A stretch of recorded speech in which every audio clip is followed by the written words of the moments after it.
Hey guys, how's it going? Welcome back to my channel. Alright, so we're going to be reading some more Harry Potter and the Goblet of Fire. We are on chapter 5. We're going to read about 4 chapters. So let's get into it. Chapter 5, Weasley's Wizard Wheezes. Harry spun faster and faster, elbows tucked tightly to his sides, blurred fireplaces flashing past him until he started to feel sick and closed his eyes.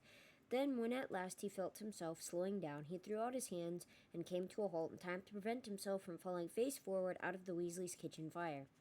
"Did he eat it?" said Fred excitedly, holding out a hand to pull Harry to his feet. "Yeah," said Harry, straightening up. "What was it?"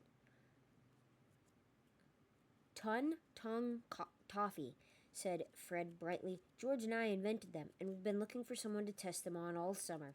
The tiny kitchen exploded with laughter. Harry looked around and saw that Ron and George were sitting at the scrubbed wooden table with 2 red-haired people Harry had never seen before, though he knew immediately who they must be, Bill and Charlie, the 2 eldest Weasley brothers. "How are you doing, Harry?" said the nearer of the 2, grinning at him and holding out a large hand, which Harry shook, feeling calluses and blisters under his fingers. This had to be Charlie, who worked with dragons in Romania. Charlie was built like the twins, shorter and stockier than Percy and Ron, who were both long and lanky. He had a broad, good-natured face which was weather-beaten and so freckly that he looked almost tanned. His arms were muscular, and one of them had a large, shiny burn on it. Bill got to his feet smiling and also shook Harry's hand. Bill came as something of a surprise. Harry knew that he worked for the Wizarding Bank, Gringotts, and that Bill had been head boy at Hogwarts.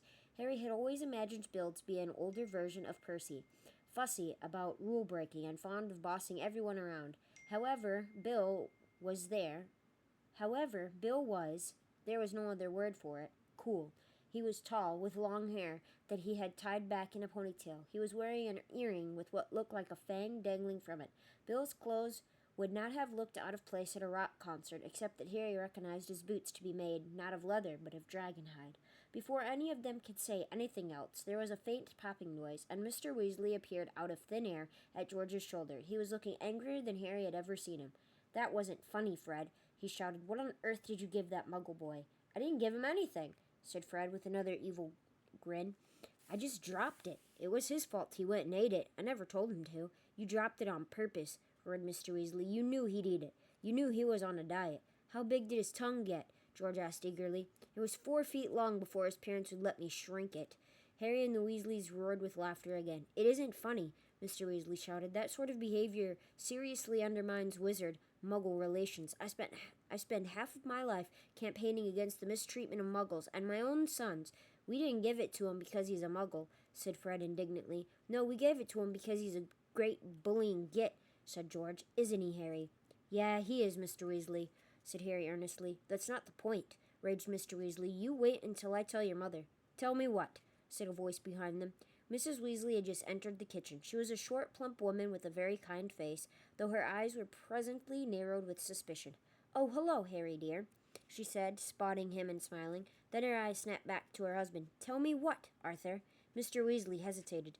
Harry could tell that however angry he was with Fred and George, he hadn't really intended to tell Mrs. Weasley what had happened. There was a silence, while Mr. Weasley eyed his wife nervously. Then 2 girls appeared in the kitchen doorway behind Mrs. Weasley. One, with very bushy brown hair and rather large front teeth, was Harry and Ron's friend Hermione Granger. The other, who was small and red-haired, was Ron's younger sister Ginny. Both of them smiled at Harry, who grinned back, which made Ginny go scarlet. She had been very taken with Harry ever since his first visit to the Burrow. "Tell me what, Arthur?" Mrs. Weasley repeated in a dangerous sort of voice. "It's nothing, Molly," mumbled Mr. Weasley. "Fred and George just... But I've had words with them." "What have they done this time?" said Mrs. Weasley. "If it's got anything to do with Weasley's Wizard Wheezes." "Why don't you show Harry where he's sleeping, Ron?" said Hermione from the doorway. "He knows where he's sleeping," said Ron. "In my room. He slept there last... We can all go," said Hermione pointedly. "Oh," said Ron, cottoning on. "Right. Yeah, we'll come too," said George. "You stay where you are," snarled Mrs. Weasley. Harry and Ron edged out of the kitchen, and they, Hermione and Ginny, set off along the narrow hallway and up the rickety staircase that zigzagged through the house to the upper stories. "What are Weasley's Wizard Wheezes?" Harry asked as they climbed. Ron and Ginny both laughed, although Hermione didn't. Mum found this stack of order forms when she was cleaning Fred and George's room," said Ron quietly. "Great long price lists for stuff they've invented. Joke stuff, you know, fake wands and trick sweets, loads of stuff. It was brilliant. I never knew they'd been inventing all that." "We've been hearing explosions out of their room for ages, but we never thought they were actually making things," said Ginny. "We thought they just liked the noise." "Only most of the stuff, well, all of it, really, was a bit dangerous," said Ron. "And you know, they were planning to sell it at Hogwarts to make some money, and Mom went mad at them. Told them they weren't allowed to make any more of it and burned all the order forms. She's furious at them anyway. They didn't get as many OWLs as she expected." OWLs were ordinary wizarding levels, the examinations Hogwarts students took at the age of 15. "And then there was this big row," Ginny said, "because Mom wants them to go into the Ministry of Magic like Dad, and they told her they want to do is open a joke shop." Just then a door on the second landing opened, and a face poked out wearing horn-rimmed glasses and a very annoyed expression. "Hi, Percy," said Harry. "Oh, hello, Harry," said Percy. "I was wondering who was making all the noise. I'm trying to work in here, you know. I've got a report to finish for the office, and it's rather difficult to concentrate when people keep thundering up and down the stairs."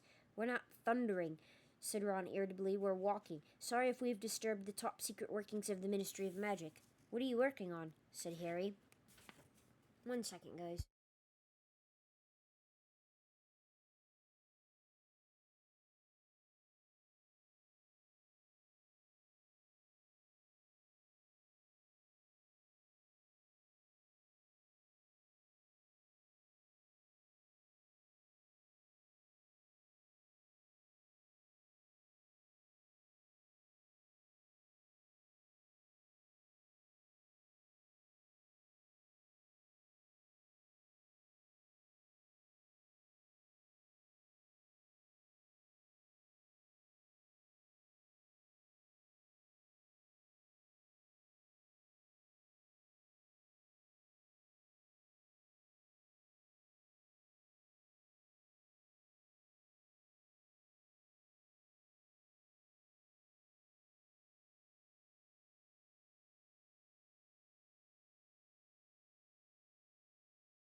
"A report for the Department of International Magical Cooperation," said Percy smugly. "We're trying to standardize cauldron thickness. Some of these foreign imports are just a shade too thin. Leakages have been increasing at a rate almost 3% a year." "That'll change the world, that report will," said Ron. "Front page of the Daily Prophet, I expect. Cauldron leaks."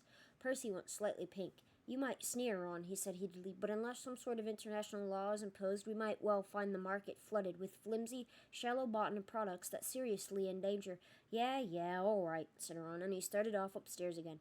Percy slammed his bedroom door shut. As Harry, Hermione, and Ginny followed Ron up 3 more flights of stairs, shouts from the kitchen below echoed up to them. It sounded as though Mr. Weasley had told Mrs. Weasley about the toffees. The room at the top of the house where Ron slept looked much as it had the last time that Harry had come to stay. The same posters of Ron's favorite Quidditch team, the Chudley Cannons, were whirling and waving on the walls and sloping ceiling, and the fish tank on the windowsill, which had previously held frog spawn, now contained one extremely large frog. Ron's old rat Scabbers was here no more, but instead there was the tiny gray owl that had delivered Ron's letter to Harry in Privet Drive. It was hopping up and down in a small cage and twittering madly. "Shut up, pig," said Ron, edging his way between 2 of the 4 beds that had been squeezed into the room. "Fred and George are in here with us because Bill and Charlie are in their room," he told Harry. "Percy gets to keep his room all to himself because he's got to work." Why are you calling that owl pig?"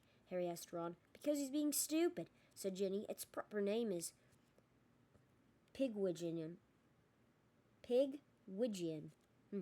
"Yeah, and that's not a stupid name at all," said Ron sarcastically. "Ginny named him," he explained to Harry. "She reckons it's sweet, and I tried to change it, but it was too late. He won't answer to anything else, so now he's Pig.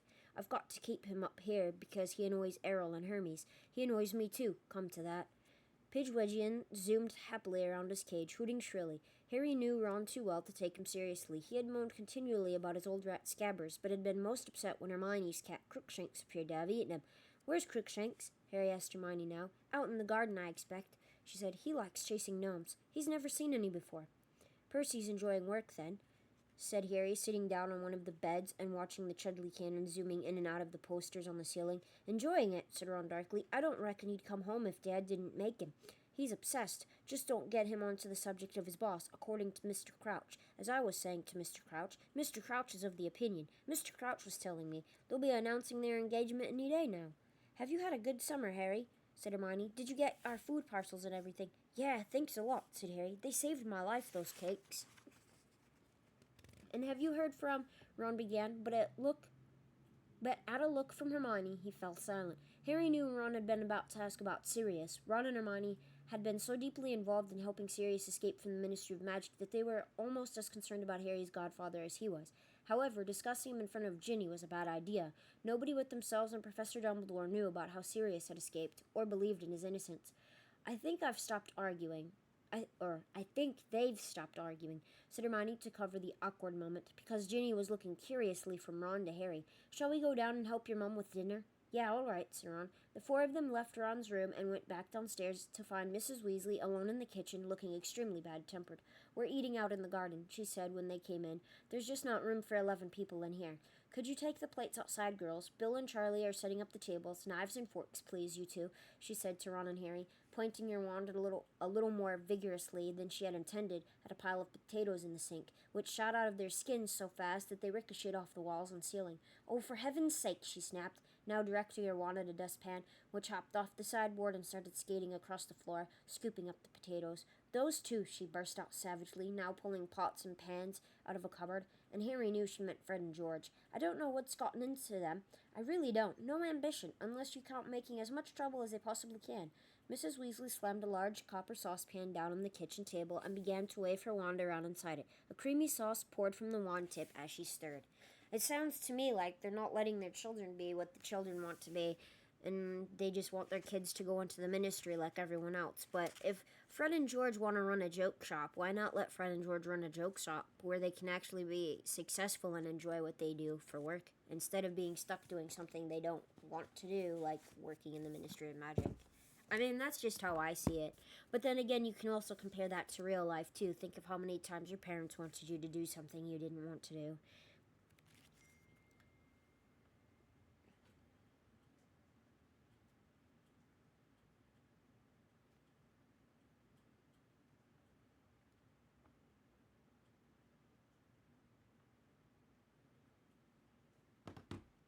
Sorry.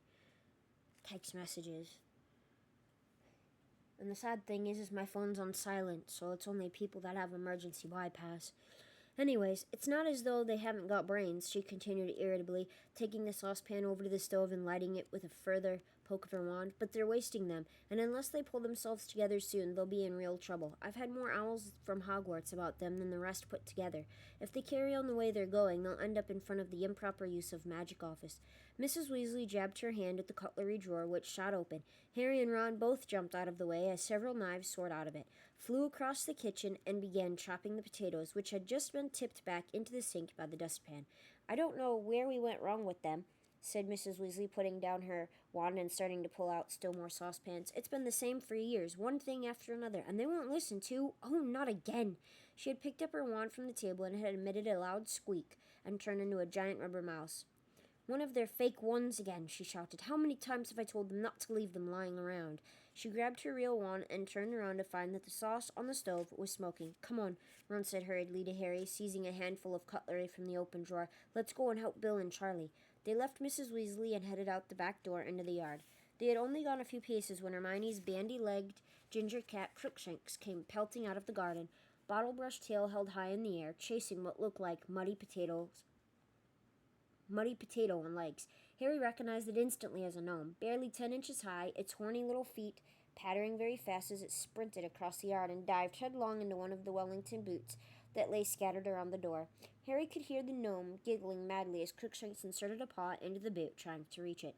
Meanwhile, a very loud crashing noise was coming from the other side of the house. The source of the commotion was revealed as they entered the garden and saw that Bill and Charlie both had their wands out and were making two battered old tables fly high above the lawn, smashing into each other, each attempting to knock the others out of the air.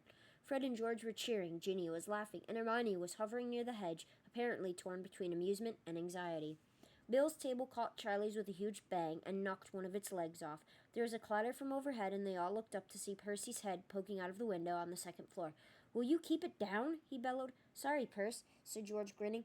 How are the cauldron bottoms coming on? Very badly, said Percy peevishly, and he slammed the window shut. Chuckling, Bill and Charlie directed the table safely onto the grass, end to end, and then with a flick of his wand, Bill reattached the table leg and conjured tablecloths from nowhere. By 7 o'clock, the two tables were groaning under dishes and dishes of Mrs. Weasley's excellent cooking, and the 9 Weasleys, Harry and Hermione, were settling themselves down to eat beneath a clear, deep blue sky. To somebody who had been living on meals of increasingly stale cake all summer, this was paradise, and at first Harry listened rather than talked as he helped himself to chicken and ham pie, boiled potatoes, and salad. At the far end of the table, Percy was telling his father all about his report on cauldron bottoms. "I've told Mr. Crouch that I'll have it ready by Tuesday," Percy was saying pompously. "That's a bit sooner than he expected it, but I like to keep on top of things. I think he'll be grateful I've done it in a good time. I mean, it's extremely busy in our department just now, what with all the arrangements for the World Cup. We're just not getting the support we need from the Department of Magical Games and Sports. Ludlow Bagman." "I like Ludlow," said Mr. Weasley mildly. "He was the one who got us such good tickets for the Cup. I did him a bit of a favor. His brother, Otto, got into a spot of trouble. A lawnmower with unnatural powers. I smoothed the whole thing over." "Oh, Bagman's likable enough, of course," said Percy dismissively. "But how he ever got to be head of department, when I compare him to Mr. Crouch, I can't see Mr. Crouch losing a member of our department and not trying to find out what's happened to them.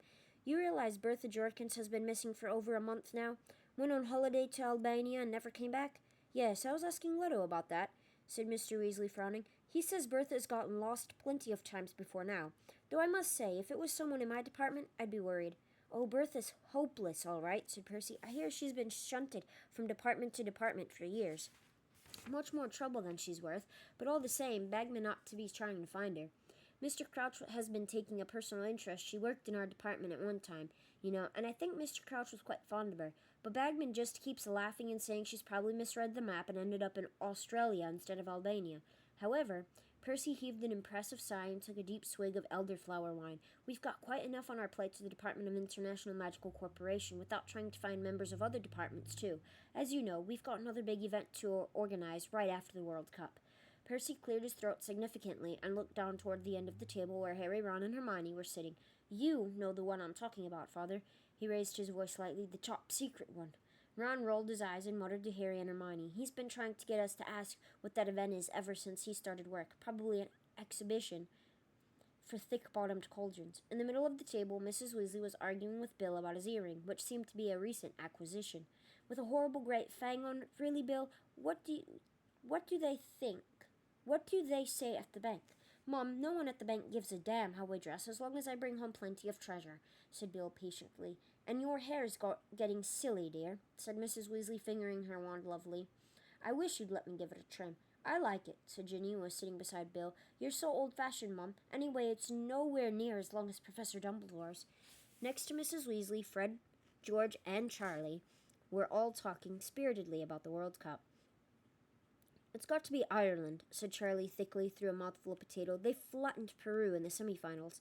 "Bulgaria has got Victor Krum, though," said Fred. "Krum's one decent player. Ireland has got 7, said Charlie shortly. "I wish England had got through. That was embarrassing, that was."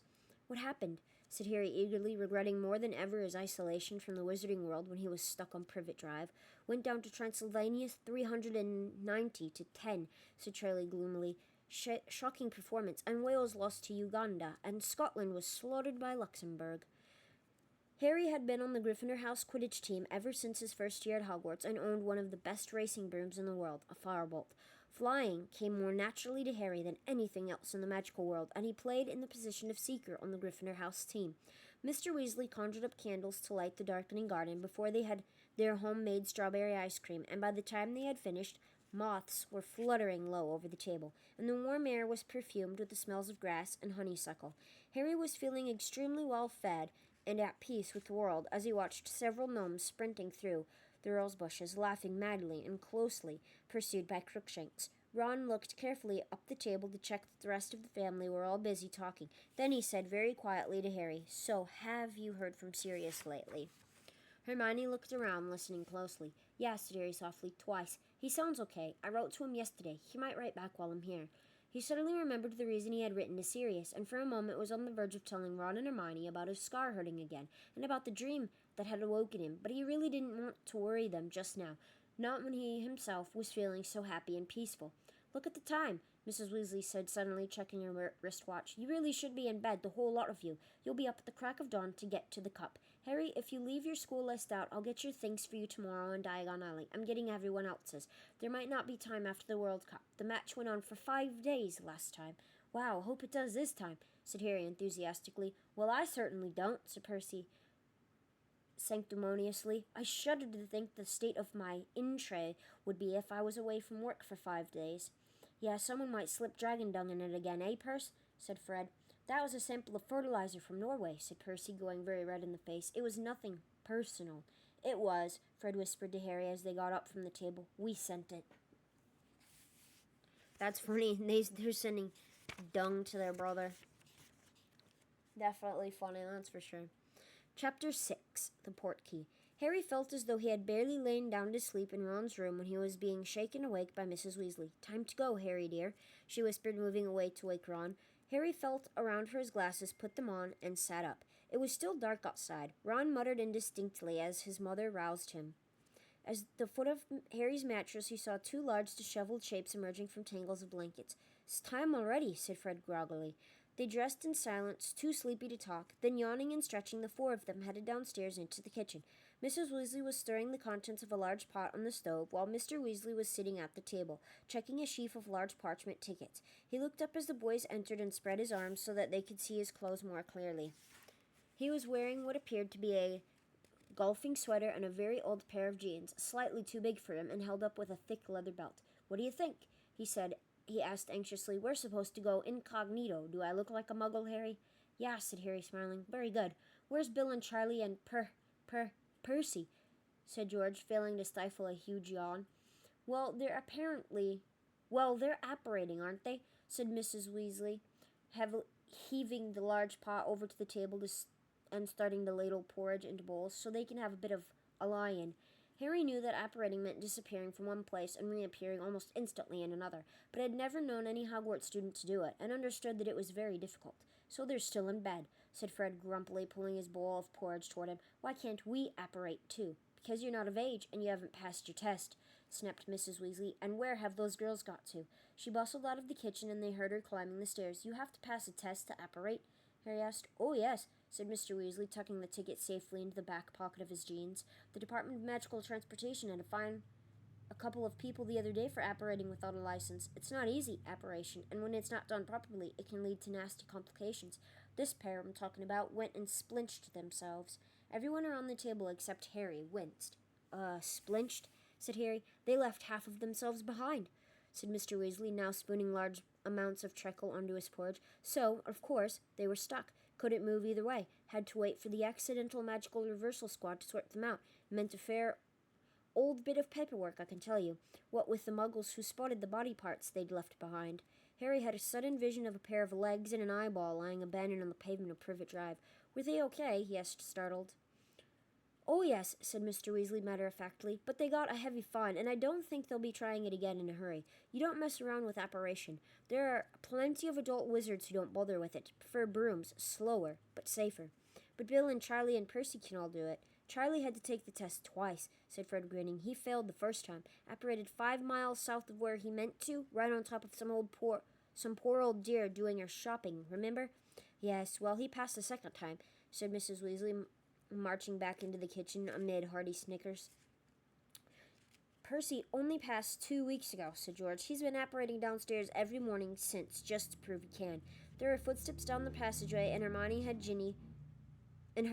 and Ginny came into the kitchen, both looking pale and drowsy. "Why do we have to be up so early?" Ginny said, rubbing her eyes and sitting down at the table. "We've got a bit of a walk," said Mr. Weasley. "Walk?" said Harry. "What, are we walking to the World Cup?" No, that's miles away," said Mr. Weasley, smiling. "We only need to walk a short way. It's just that it's very difficult for a large number of wizards to congregate without attracting Muggle attention.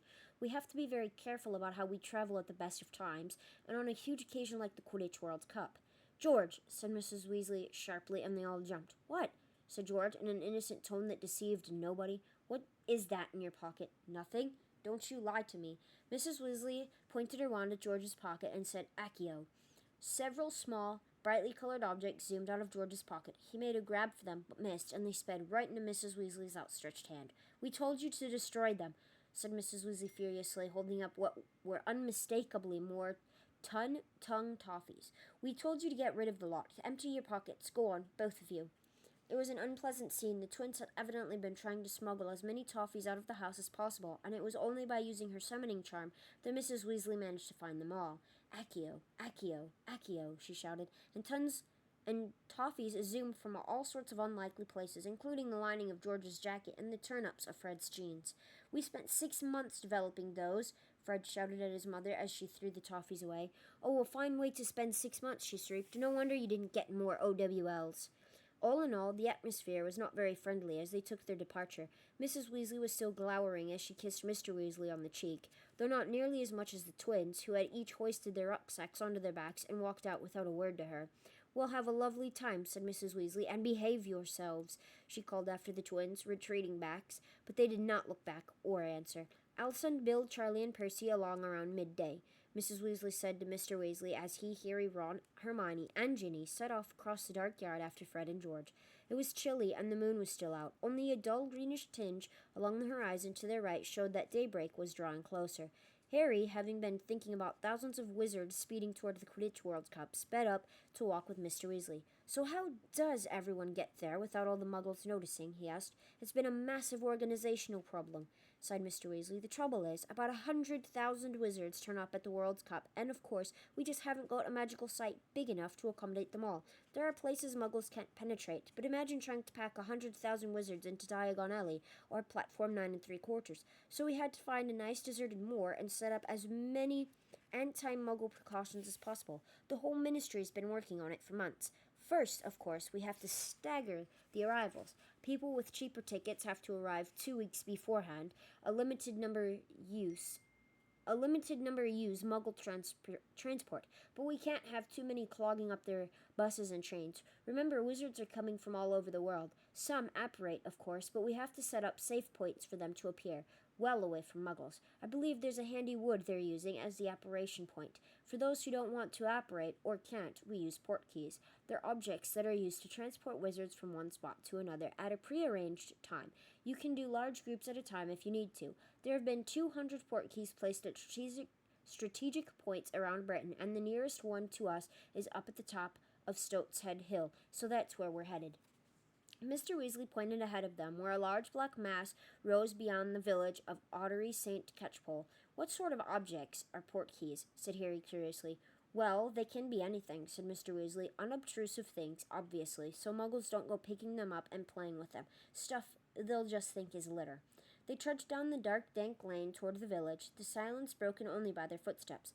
The sky lightened very slowly as they made their way through the village, its inky blackness diluting to deepest blue. Harry's hands and feet were freezing. Mr. Weasley kept checking his watch. They didn't have breath to spare for talking as they began to climb Stoats Head Hill, stumbling occasionally in hidden rabbit holes, slipping on thick black tuffets of grass.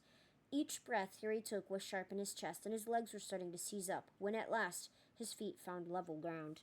"Whew," panted Mr. Weasley, taking off his glasses and wiping them on his sweater. "Well, we've made good time. We've got 10 minutes. Hermione came over the crest of the hill last, clutching a stitch in her side. "Now we just need the portkey," said Mr. Weasley, replacing his glasses and squinting around at the ground. "It won't be big. Come on." They spread out, searching. They had only been at it for a couple of minutes, however, when a shout rent the still air. "Over here, Arthur! Over here!" "Son, we've got it." 2 tall figures were silhouetted against the starry sky on the other side of the hilltop.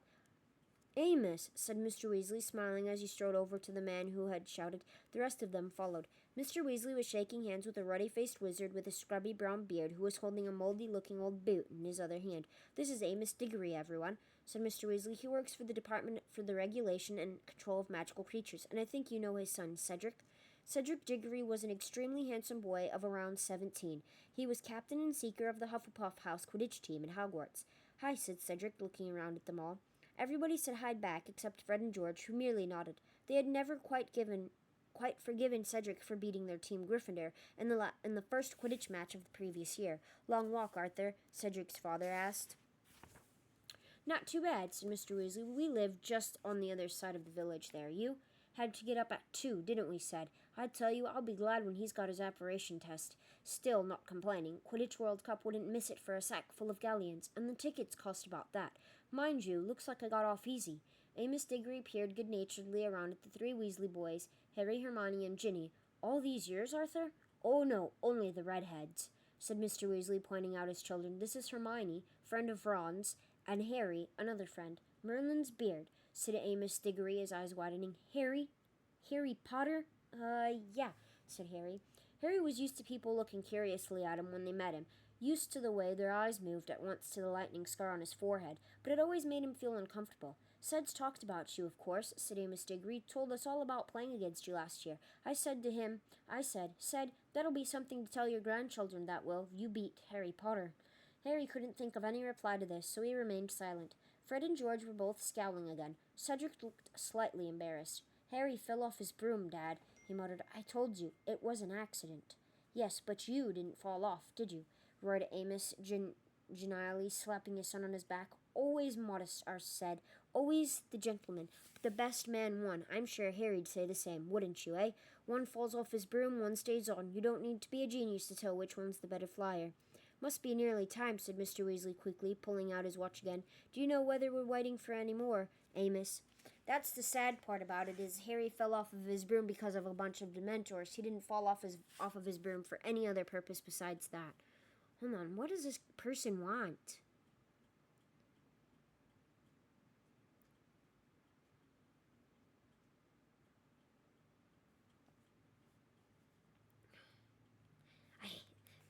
Don't get me wrong, I love bowling season, but I hate bowling season because certain people just can't leave me the fuck alone. Just saying. Anyways, back to the book.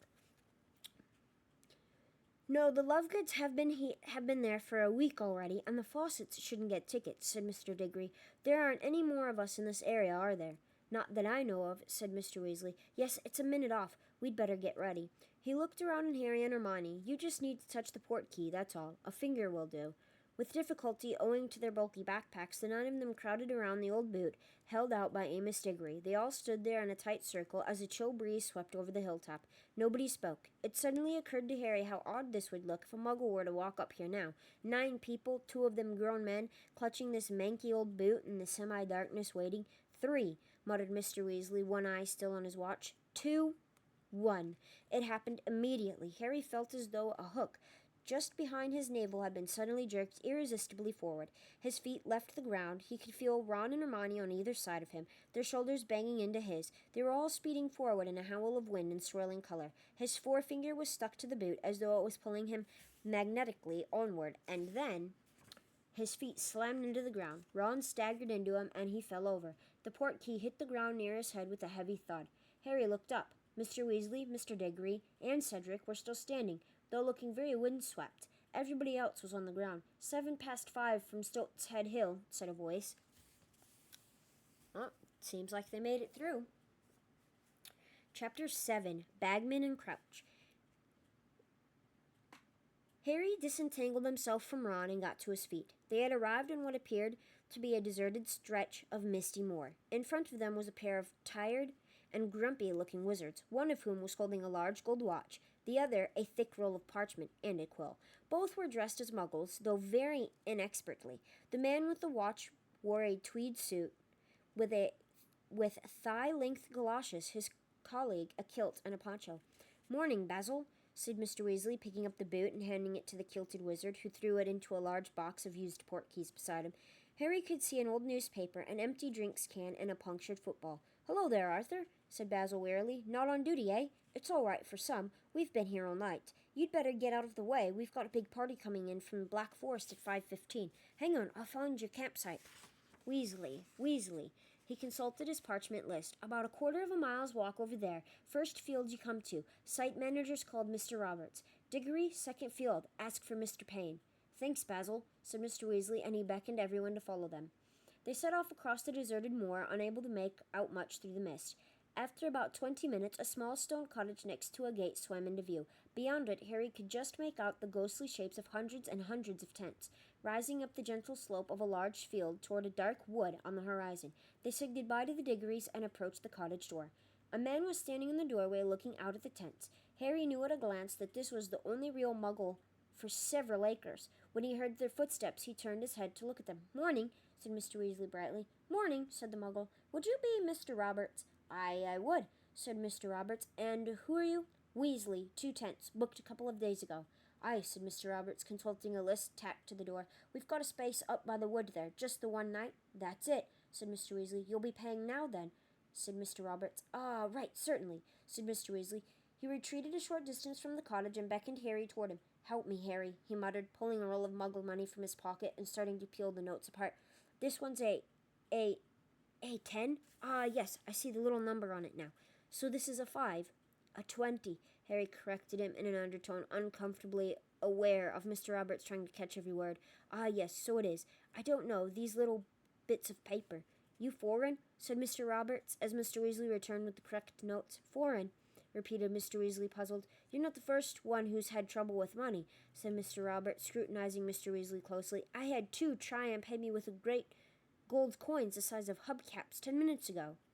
"Did you really?" said Mr. Weasley nervously. Mr. Roberts rummaged around in a tin for some change. "Never been this crowded," he said, suddenly looking out over the misty field again. "Hundreds of pre-bookings. People usually just turn up." "Is that right?" said Mr. Weasley, his hand held out for his change, but Mr. Roberts didn't give it to him. "Aye," he said thoughtfully. "People from all over. Loads of foreigners, and not just foreigners. Weirdos, you know. There's a bloke walking around in a kilt and a poncho." "Shouldn't he?" said Mr. Weasley anxiously. "It's like some sort of, I don't know, like some sort of rally," said Mr. Roberts. "They all seem to know each other, like a big party." At that moment, a wizard in +4s appeared out of thin air next to Mr. Roberts' front door. "Obliviate," he said sharply, pointing his wand at Mr. Roberts. Instantly, Mr. Roberts' eyes slid out of focus, his brows unknitted, and a look of dreamy unconcern fell over his face. Harry recognized the symptoms of one who had just had his memory modified. "A map of the campsite for you," Mr. Roberts said placidly to Mr. Weasley, "and your change." "Thanks very much," said Mr. Weasley. The wizard in +4s accompanied them toward the gate to the campsite. He looked exhausted. His chin was blue with stubble, and there were deep purple shadows under his eyes.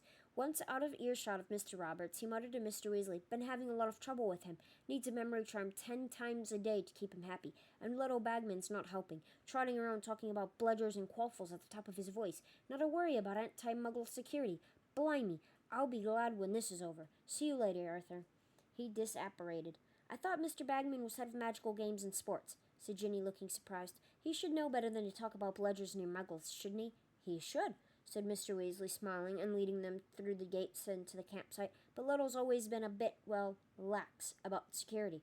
You couldn't wish for a more enthusiastic head of the sports department, though. He played Quidditch for England himself, you know, and he was the best beater the Wimborne Wasps ever had."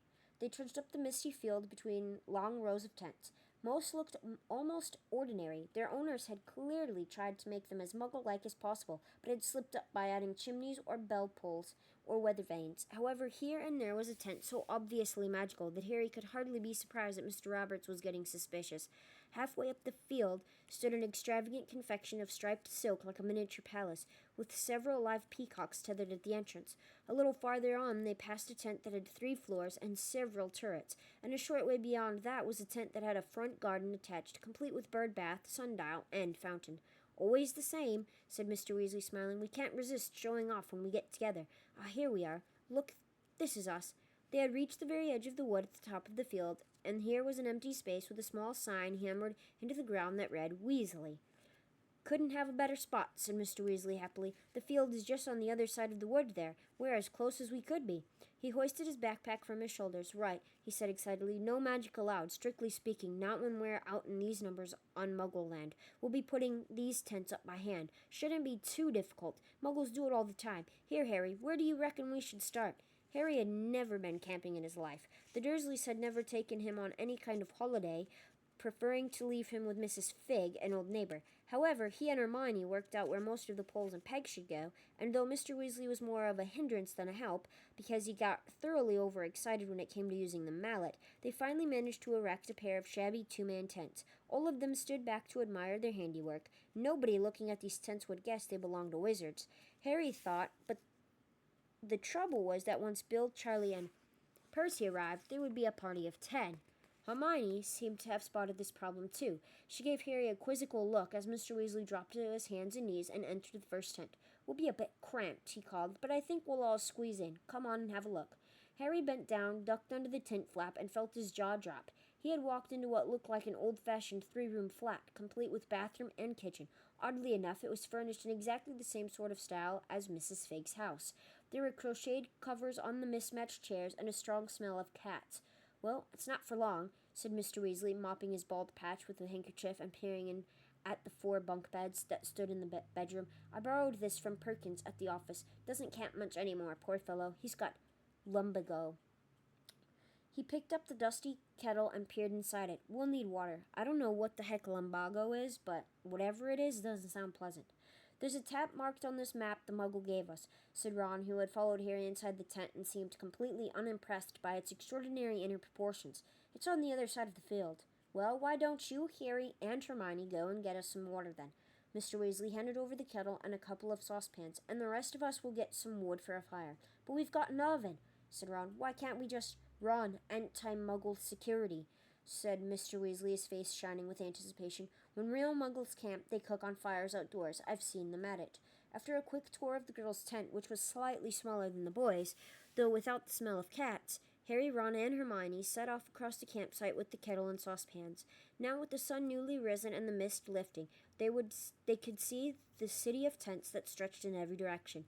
They made their way slowly through the rows, staring eagerly around. It was only just dawning on Harry how many witches and wizards there must be in the world. He had never really thought much about those in other countries.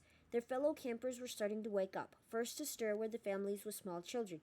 Harry had never seen witches and wizards this young before. A tiny boy no older than 2 was crouched outside a large pyramid-shaped tent, holding a wand and poking happily at a slug in the grass, which was swelling slowly to the size of a salami. As they drew level with him, his mother came hurrying out of the tent. "How many times, Kevin? You don't touch Daddy's wand." "Ick!" She had trodden on the giant slug, which burst. Her scolding carried after them on the still air, mingling with the little boy's yells. "You bust slug! You bust slug!" A short way farther on, they saw 2 little witches, barely older than Kevin, who were riding 2 toy broomsticks that rose only high enough for the girls' toes to skim the dewy grass. A ministry wizard had already spotted them as he hurried past Harry, Ron, and Hermione. He muttered distractedly, "In broad daylight. Parents having a lie-in, I suppose." Here and there, adult wizards and witches were emerging from their tents and starting to cook breakfast. Some, with furtive looks around them, conjured fires with their wands. Others were striking matches with dubious looks on their faces, as though sure this couldn't work. 3 African wizards sat in serious conversation, all of them wearing long white robes and roasting what looked like a rabbit on a bright purple fire, while a group of middle-aged American witches sat gossiping happily beneath a spangled banner stretched between their tents that read, "The Salem Witches Institute." Harry caught snatches of conversation in strange languages from the inside of tents they passed, and though he couldn't understand a word, the tone of every single voice was excited. "Is it my eyes, or has everything gone green?" said Ron. It wasn't just Ron's eyes. They had walked into a patch of tents that were all covered with a thick growth of shamrocks, so that it looked as though small, oddly shaped hillocks had sprouted out of the earth. Grinning faces could be seen under those that had their flaps open. Then, from behind them, they heard their names. Harry, Ron, Hermione. It was Seamus Finnegan, their fellow Gryffindor 4th year. He was sitting in front of his own shamrock-covered tent, with a sandy-haired woman who had to be his mother, and his best friend, Dean Thomas, also of Gryffindor. "Like the decorations?" said Seamus, grinning. "The Ministry's not too happy." "Ah, why shouldn't we show our colors?" said Mrs. Finnegan. "You should see what the Bulgarians have got dangling all over their tents. You'll be supporting Ireland, of course," she added, eyeing Harry, Ron, and Hermione beadily. When they had assured her that they were indeed supporting Ireland, they set off again, though, as Ron said, "Like we'd say anything else surrounded by that lot." "I wonder what the Bulgarians have got dangling all over their tents," said Hermione. "Let's go and have a look," said Harry, pointing to a large patch of tents upfield where the Bulgarian flag, white, green, and red, was fluttering in the breeze.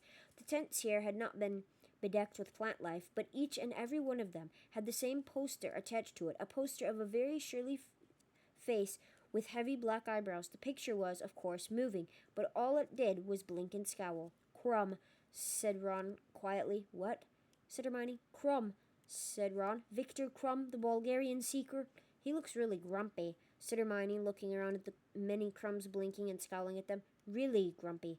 Ron raised his eyes to the heavens. "Who cares what he looks like? He's unbelievable. He's really young, too. Only just 18 or something. He's a genius. You wait until tonight. You'll see." There was already a small queue for the tap in the corner of the field.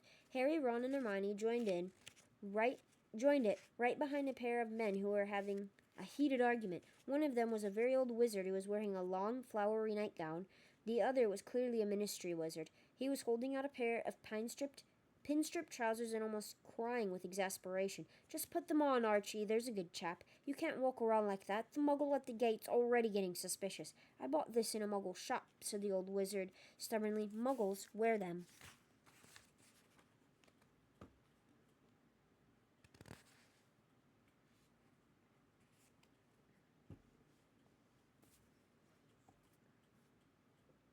"Muggle women wear them, Archie, not the men. They wear these," said the ministry wizard, and he brandished the pin-striped trousers. "I'm not putting them on," said old Archie in indignation. "I like a healthy breeze round my privates, thanks." "Oh, enjoyable." "Okay." Well, that was unexpected. Hermione was overcome with such a strong fit of the giggles at this point that she had to duck out of the queue and only return when Archie had collected his water and moved away. Walking more slowly now because of the weight of the water, they made their way back through the campsite. Here and there they saw more familiar faces, other Hogwarts students with their families. Oliver Wood, the old captain of Harry's house Quidditch team, who had just left Hogwarts, dragged Harry over to his parents' tent to introduce him, and told him excitedly that he had just been signed to the Puddlemere United Reserve Team. Next, they were hailed by Ernie Macmillan, a Hufflepuff fourth year, and a little farther on they saw Cho Chang, a very pretty girl who played Seeker on the Ravenclaw team. She waved and smiled at Harry, who slopped quite a lot of water down his front as he waved back, more to stop Ron from smirking than anything. Harry hurriedly pointed out a large group of teenagers whom he had never seen before. "Who do you reckon they are?" he said. "They don't go to Hogwarts, do they?" "Suspect they go to some foreign school," said Ron. "I know there are others. Never met anyone who went to one, though. Bill had a pen friend at a school in Brazil. This was years and years ago. And he wanted to go on an exchange trip, but Mom and Dad couldn't afford it. His pen friend got all offended when he said he wasn't going and sent him a cursed hat. It made his ears shrivel up." Harry laughed, but didn't voice the amazement he felt at hearing about other wizarding schools. He supposed now that he saw representatives of so many nationalities in the campsite that he had been stupid never to realize that Hogwarts couldn't be the only one. He glanced at Hermione, who looked utterly unsurprised by the information. No doubt she had run across the news about other wizarding schools in some book or other. "You've been ages," said George when they finally got back to the Weasleys' tent. "Met a few people," said Ron, setting the water down. "You not got that fire started yet?" "Dad's having fun with the matches," said Fred. Mr. Weasley was having no success at all in lighting the fire, but it wasn't for lack of trying. Splintered matches littered the ground around him, but he looked as though he was having the time of his life. "Oops," he said as he managed to light a match and promptly dropped it in surprise. "Come here, Mr. Weasley," said Hermione kindly, taking the box from him and showing him how to do it properly. At last they got the fire lit, though it was at least another hour before it was hot enough to cook anything. There was plenty to watch while they waited, however. Their tent seemed to be pitched right alongside a kind of thoroughfare to the field, and ministry members kept hurrying up and down it, greeting Mr. Weasley cordially as they passed. Mr. Weasley kept up a running commentary, mainly for Harry's and Hermione's benefit. His own children knew too much about the ministry to be greatly interested. That was Cuthbert Mockridge, head of the Goblin Liaison Office. Here comes Gilbert Wimple. He's with the Committee on Experimental Charms. He's had those horns for a while now. Hello, Arnie. Arnold Peasgood. He's an Obliviator member of the Accidental Magical Reversal Squad, you know. And that's Bod and Croaker. They're unspeakables. They're what? From the Department of Mysteries. Top secret. No idea what they get up to. At last, the fire was ready, and they had just started cooking eggs and sausages when Bill, Charlie, and Percy came strolling out of the woods toward them. "Just apparated, Dad," said Percy loudly. "Ah, excellent lunch." They were halfway through their plates of eggs and sausages when Mr. Weasley jumped to his feet, waving and grinning at a man who was striding toward them. "Aha!" he said. "The man of the moment, Ludlow." Ludlow Bagman was easily the most noticeable person Harry had seen so far, even including old Archie in his flowered nightdress. He was wearing long Quidditch robes and thick horizontal stripes of bright yellow and black. An enormous picture of a wasp was splashed across his chest. He had the look of a powerfully built man gone slightly to seed. The robes were stretched tightly across the large belly he surely had not had in the days when he had played Quidditch for England. His nose was squashed, probably broken by a stray bludger, Harry thought, but his round blue eyes, short blonde hair, and rosy complexion had made him look like a very overgrown schoolboy. "Ahoy there!" Mr. Bagman called happily. He was walking as though he had springs attached to the balls of his feet and was plainly in a state of wild excitement. "Arthur, old man," he puffed as he reached the campfire. "What a day, eh? What a day. Could we have asked for more perfect weather? A cloudless night coming, and hardly a hiccough in the arrangements. Not much for me to do." Behind him, a group of haggard-looking ministry wizards rushed past, pointing at the distant evidence of some sort of magical fire that was sending violent sparks 20 feet into the air. Percy hurried forward with his hand outstretched. Sheesh. Apparently, his disapproval of the way Little Bagman ran his department did not prevent him from wanting to make a good impression.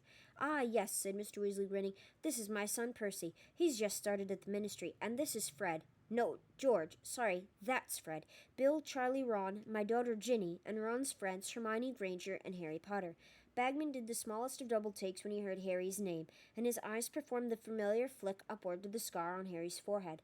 "Everyone," Mr. Weasley continued, "this is Little Bagman. You know who he is. It's thanks to him we've got such good tickets." Bagman beamed and waved his hand as if to say it had been nothing. "Fancy a flutter on the match, Arthur," he said eagerly, jingling what seemed to be a large amount of gold in the pockets of his yellow and black robes. "I've already got Roddy Potner betting me Bulgaria will score first. I offered him nice odds, considering Ireland's front three are the strongest I've seen in years, and little Agatha Timms has put up half shares in her eel farm on a week-long match."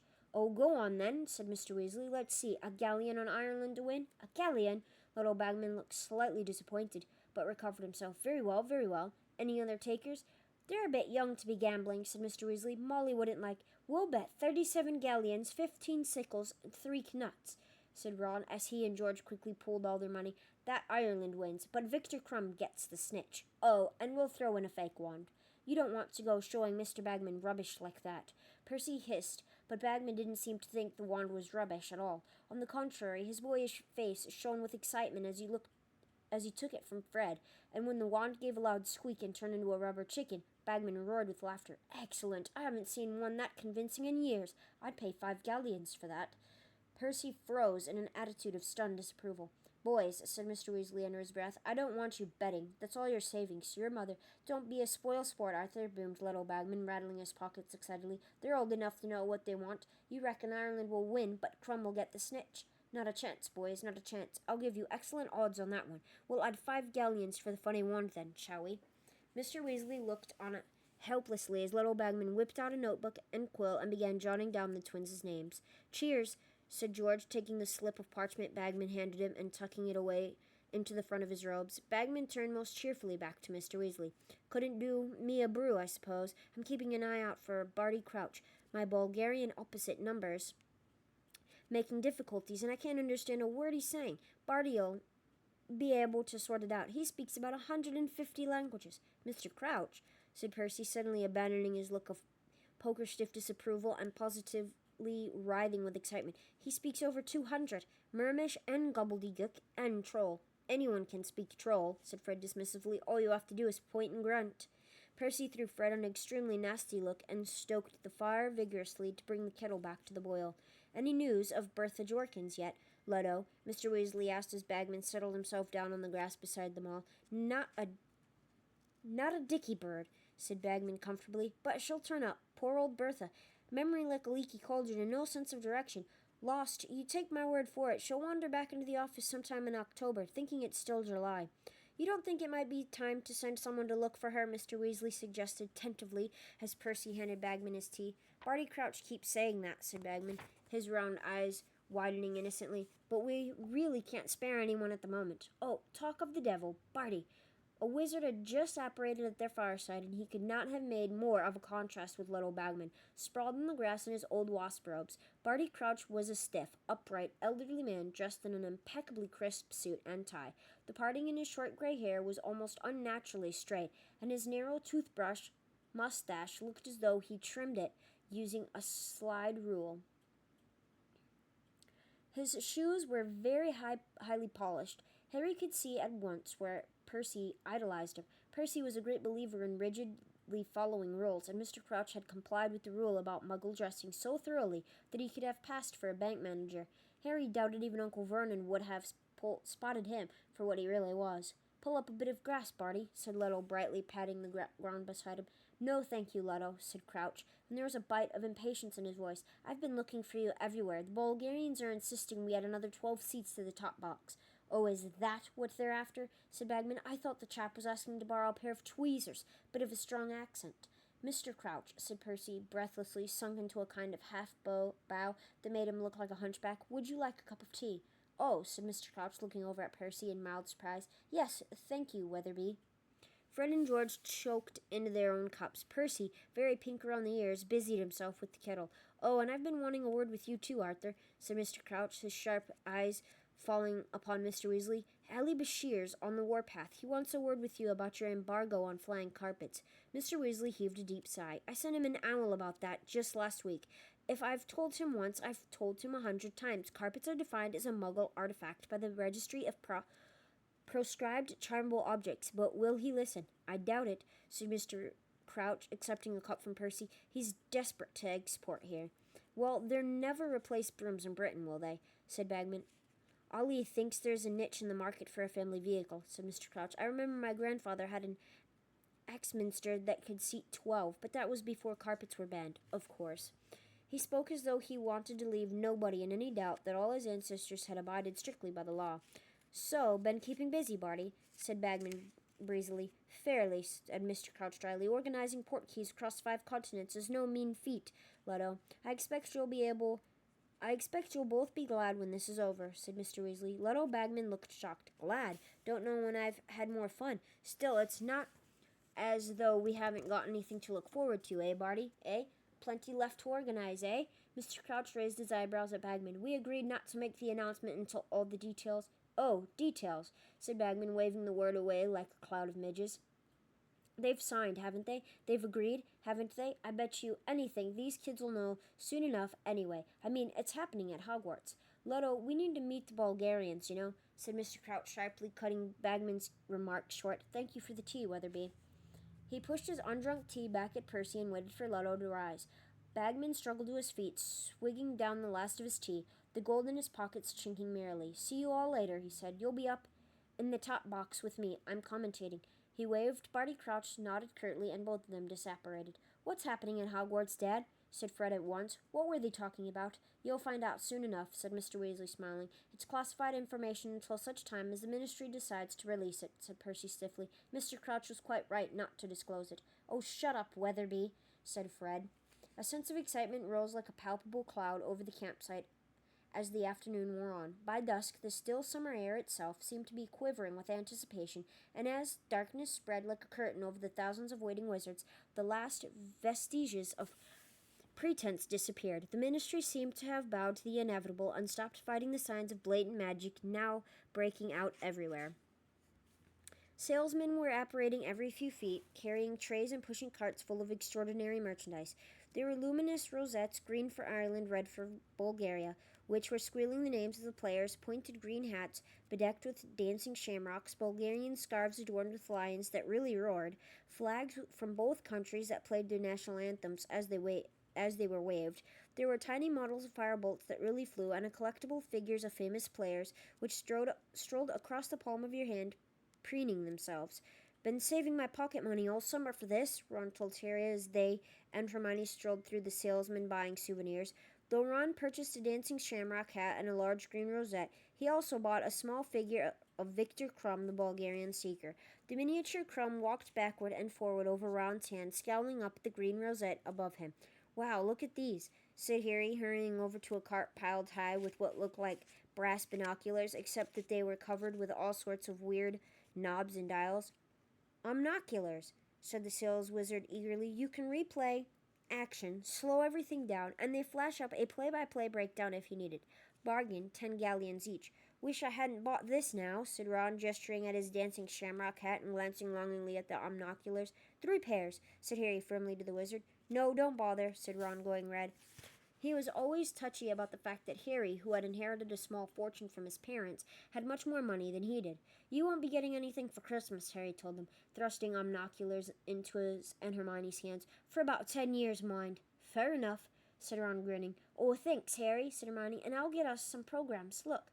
Their money bags considerably lighter, they went back to the tents. Bill, Charlie, and Ginny were all sporting green rosettes, too, and Mr. Weasley was carrying an Irish flag. Fred and George had no souvenirs, as they had given Bagman all their gold.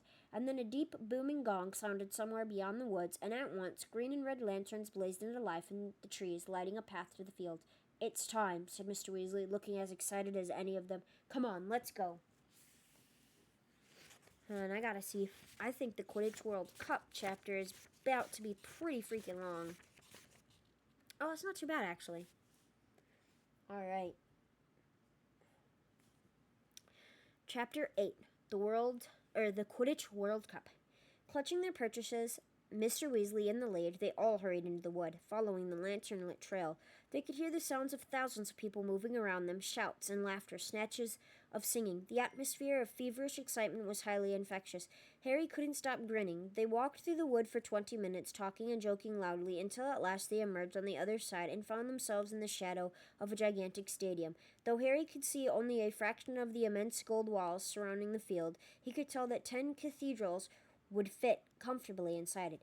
"Seats 100,000, said Mr. Weasley, spotting the awestruck look on Harry's face. "Ministry task force of 500 have been working on it all year. Muggle-repelling charms on every inch of it. Every time Muggles have got anywhere near here all year, they've suddenly remembered urgent appointments and had to dash away again. Bless them," he added fondly, leading the way toward the nearest entrance, which was already surrounded by a swarm of shouting witches and wizards. "Prime seats," said the Ministry witch at the entrance when she checked their tickets. "Top box, straight upstairs, Arthur, and as high as you can go." The stairs into the stadium were carpeted in rich purple. They clambered upward with the rest of the crowd. Jesus fuck. Literally, stop texting me. Okay, sorry.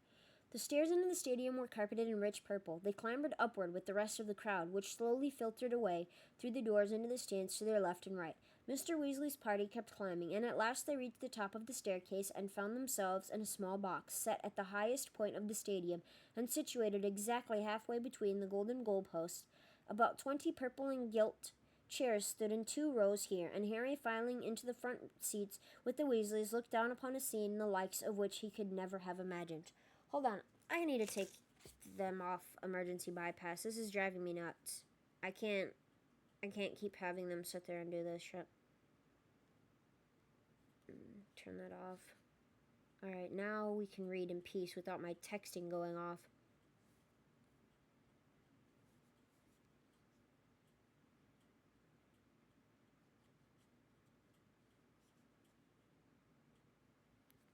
Alright.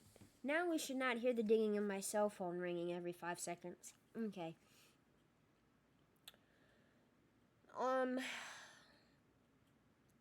100,000 witches and wizards were taking their places in the seats, which rose in levels around the long oval field. Everything was suffused with mysterious golden light, which seemed to come from the stadium itself. The field looked smooth as velvet from their lofty position. At either end of the field stood 3 goal hoops 50 feet high. Right opposite them, almost at Harry's eye level, was a gigantic blackboard. Gold writing kept dashing across it as though an invisible giant's hand were scrawling upon the blackboard and then wiping it off again. Watching it, Harry saw that it was flashing advertisements across the field. The Blue Bottle, a broom for all the family, safe, reliable, and with built-in anti-burglar buzzer. Mrs. Scour's all-purpose magical mess remover. No pain, no stain. Gladrag's Wizard Wear, London, Paris, Hogsmeade. Harry tore his eyes away from the sign and looked over his shoulder to see who else was sharing the box with him. So far it was empty, except for a tiny creature sitting in the second from last seat at the end of the row behind them. The creature, whose legs were so short they struck out in front of it on the chair, was wearing a tea towel draped like a toga, and it had its face hidden in its hands. Yet those long bat-like ears were oddly familiar. "Dobby?" said Harry incredulously. The tiny creature looked up and stretched its fingers, revealing enormous brown eyes and a nose the exact size and shape of a large tomato. It wasn't Dobby. It was, however, unmistakably a house elf, as Harry's friend Dobby had been. Harry had set Dobby free from his old owners, the Malfoy family. Did Sir just call me Dobby? Squeaked the elf curiously from between its fingers. Its voice was higher even than Dobby's had been, a teeny, quivering squeak of a voice, and Harry suspected, though it was very hard to tell with a house elf, that this one just might be female.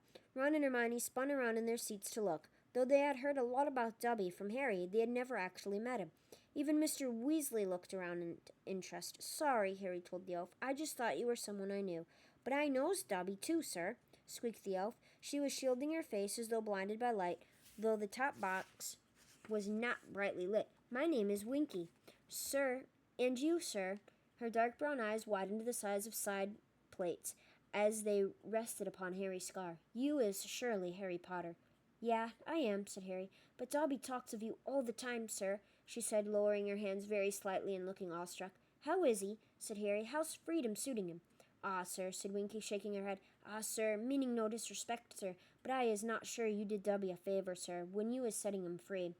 Why? Said Harry, taken aback. What's wrong with him? Freedom is going to Dobby's head, sir, said Winky sadly. Ideas above his station, sir. Can't get another position, sir. Why not? Said Harry. Winky lowered her voice by a half octave and whispered, He is wanting paying for his work, sir. Paying? Said Harry blankly. Well, why shouldn't he be paid? Winky looked quite horrified at the idea and closed her fingers slightly so that her face was half hidden again. House elves is not paid, sir, she said in a muffled squeak. No, no, no. I says to Dobby. I says, go find yourself a nice family and settle down, Dobby. He is getting up to all sorts of hijinks. Sir, what is unbecoming to a house elf? You goes racketing around like this. Dobby, I says. The next thing I hear you's up in front of the Department for the Regulation and Control of Magical Creatures like some common goblin. Well, it's about time you had a bit of fun, said Harry. House elves is not supposed to have fun, Harry Potter, said Winky firmly from behind her hands. House elves does what they is told. I is not liking heights at all, Harry Potter. She glanced toward the edge of the box and gulped. But my master sends me to the top box, and I come, sir. Why's he sent you up here if he knows you don't like heights? Said Harry, frowning.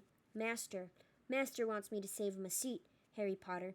He is very busy, said Winky, tilting her head toward the empty space beside her. Winky is wishing she is back in Master's tent, Harry Potter, but Winky does what she is told. Winky is a good house elf. She gave the edge of the box another frightened look and hid her eyes completely again. Harry turned back to the others. So that's a house elf, Ron muttered. Weird things, aren't they? Dobby was weirder, said Harry fervently. Ron pulled out his omnoculars and started testing them, staring down into the crowd on the other side of the stadium. Wild, he said, twiddling the replay knob on the side. I can make that old bloke down there pick his nose again and again and again. Hermione, meanwhile, was skimming eagerly through her velvet-covered tasseled program. A display from the team mascots will precede the match, she read aloud. Geez, say that 10 times fast. Oh, that's always worth watching, said Mr. Weasley. National teams bring creatures from their native land, to put on a bit of a show. The box filled gradually around them over the next half hour. Mr. Weasley kept shaking hands with people who were obviously very important wizards. Percy jumped to his feet so often that he looked as though he were trying to sit on a hedgehog. When Cornelius Fudge, the Minister of Magic himself, arrived, Percy bowed so low that his glasses fell off and shattered. Highly embarrassed, he repaired them with his wand and thereafter remained in his seat, throwing jealous looks at Harry, whom Cornelius Fudge had greeted like an old friend. They had met before, and Fudge shook Harry's hand in a fatherly fashion, asked how he was, and introduced him to the wizards on either side of him. Harry Potter, he told the Bulgarian minister loudly, who was wearing splendid robes of black velvet trimmed with gold and didn't seem to understand a word of English. Harry Potter. Oh, come on now, you know who he is. The boy who survived, you do know who he is. The Bulgarian wizard suddenly spotted Harry's scar and started gabbling loudly and excitedly, pointing at it. Knew we'd get there in the end, said Fudge warily to Harry. I'm no great shakes at languages. Sorry, I have an itch, guys. Hold on.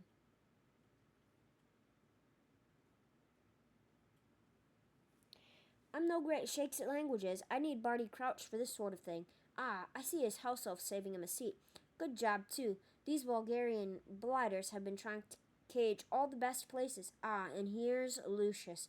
Harry, Ron, and Hermione turned quickly, edging along the second row to the 3 still empty seats right behind Mr. Weasley were none other than Dobby the house elf's former owners, Lucius Malfoy, his son Draco, and a woman Harry supposed must be Draco's mother. Harry and Draco Malfoy had been enemies ever since their very first journey at Hogwarts, a pale boy with a pointed face and white blonde hair.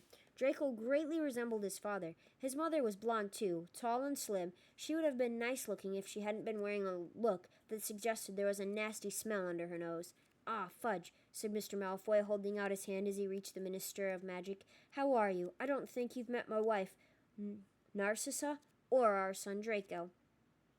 "How do you do? How do you do?" said Fudge, smiling and bowing to Mrs. Malfoy. "And allow me to introduce you to Mr. Oblanxt. Well, he's the Bulgarian Minister of Magic, and he can't understand a word I'm saying anyway, so never mind. And let's see who else. You know Arthur Weasley, I dare say."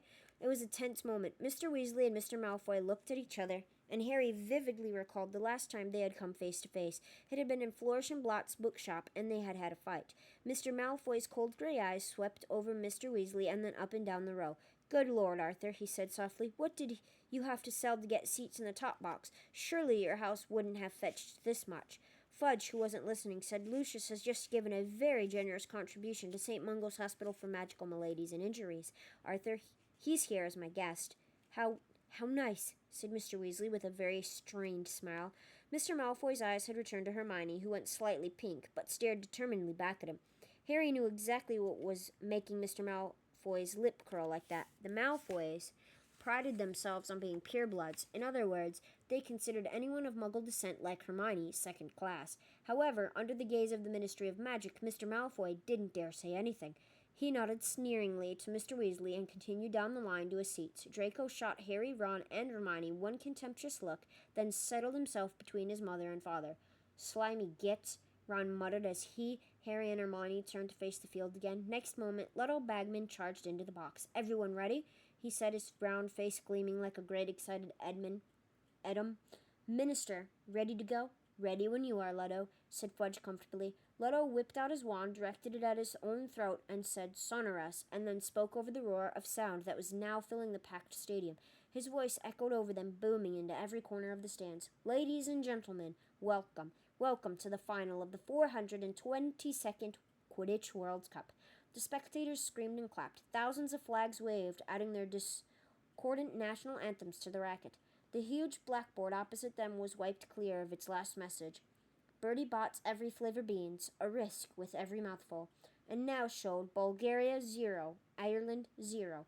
And now, without further ado, allow me to introduce the Bulgarian national team mascots. The right-hand side of the stands, which was a solid block of scarlet, roared its approval. "I wonder what they've brought," said Mr. Weasley, leaning forward in his seat. "Ah!" He suddenly whipped off his glasses and polished them hurriedly on his robes. "Vila! What are Vila?" But 100 Vila were now gliding out onto the field, and Harry's question was answered for him. Vila were women, the most beautiful women Harry had ever seen, except that they couldn't be human. This puzzled Harry for a moment while he tried to guess what exactly they could be. What could make their skin shine moon bright like that, or their white gold hair fan out behind them without wind? But then the music started, and Harry stopped worrying about them not being human. In fact, he stopped worrying about anything at all. The Vila had started to dance, and Harry's mind had gone completely and blissfully blank. All that mattered in the world was that he kept watching the Vila, because if they stopped dancing, terrible things would happen. And as the Vila danced faster and faster, wild, half-formed thoughts started chasing through Harry's dazed mind. He wanted to do something very impressive. Right now, jumping from the box into the stadium seemed a good idea, but would it be good enough? "Harry, what are you doing?" said Hermione's voice from a long way off. The music stopped. Harry blinked. He was standing up, and one of his legs was resting on the wall of the box. Next to him, Ron was frozen in an attitude that looked as though he were about to dive from a springboard. Angry yells were filling the stadium. The crowd didn't want the Vila to go. Harry was with them. He would, of course, be supporting Bulgaria, and he wondered vaguely why he had a large green shamrock pinned to his chest. Ron, meanwhile, was absent-mindedly shredding the shamrocks on his hat. Mr. Weasley, smiling slightly, leaned over to Ron and tugged the hat out of his hands. "You'll be wanting that," he said, "once Ireland have had their say." "Huh?" said Ron, staring open-mouthed at the Vila, who had now lined up along one side of the field. Hermione made a loud tutting noise. She reached up and pulled Harry back into his seat. "Honestly," she said. "And now," roared Ludo Bagman's voice, "kindly put your hands in the air, put your wands in the air, for the Irish national team mascots. Next moment, what seemed to be a great green and gold comet came zooming into the stadium. It did one circuit of the stadium, then split into two smaller comets, each hurtling toward the goal posts.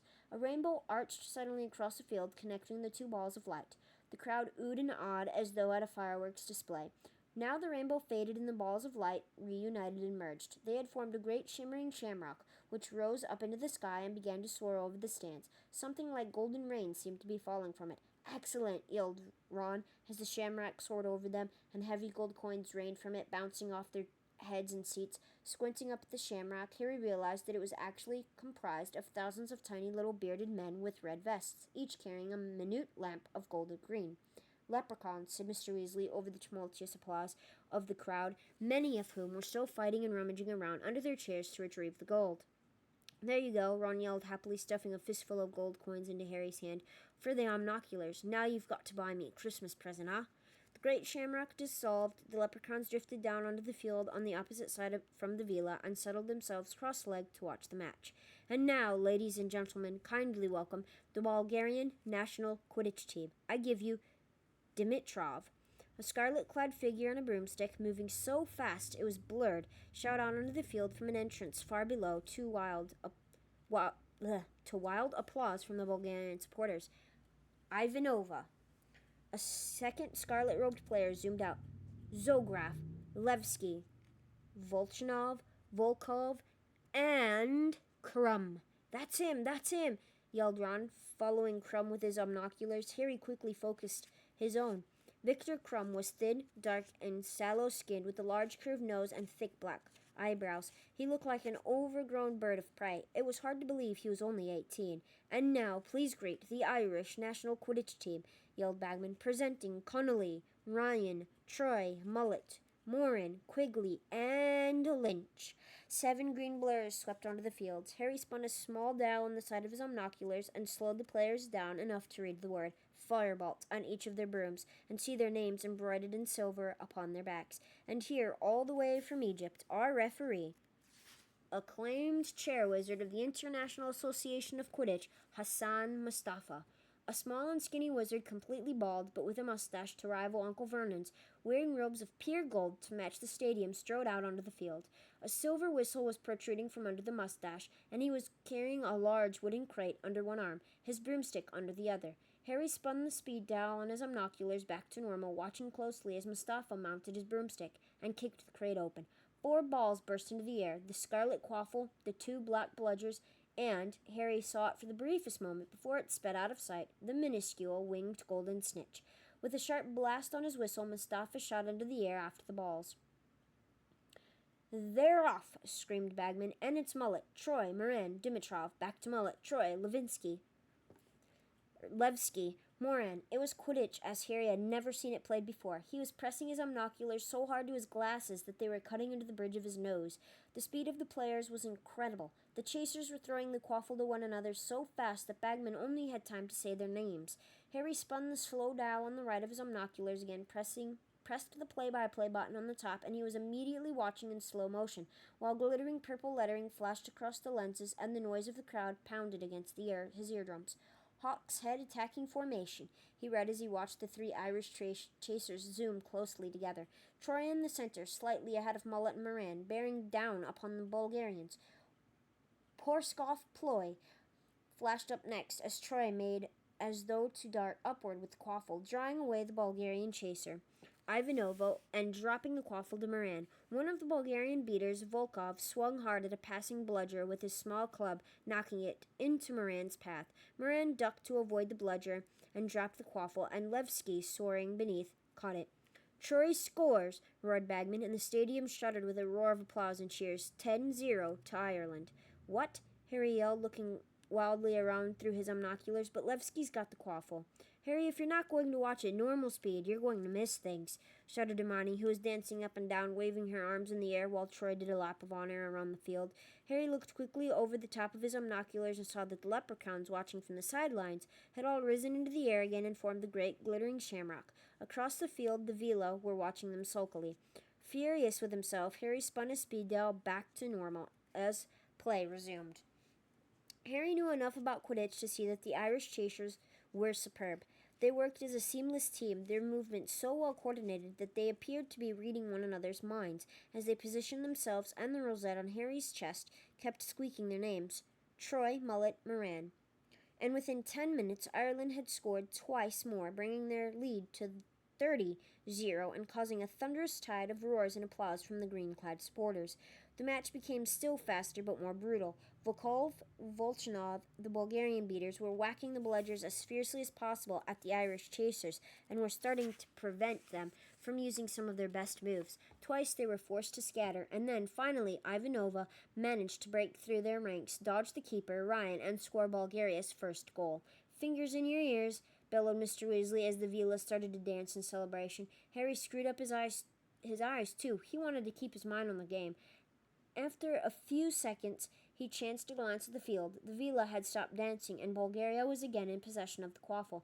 "Dimitrov, Levski, Dimitrov, Ivanova. Oh, I say," roared Bagman. 100,000 wizards gasped as the two seekers, Crumb and Lynch, plummeted through the center of the chasers so fast that it looked as though they had just jumped from airplanes without parachutes. Harry followed their descent through his omnocular, squinting to see where the snitch was. "They're going to crash," screamed Hermione next to Harry. She was half right. At the very last second, Victor Crumb pulled out of the dive and spiraled off. Lynch, however, hit the ground with a dull thud that could be heard throughout the stadium. A huge groan rose from the Irish seats. "Fool!" moaned Mr. Weasley. Crumb was fainting.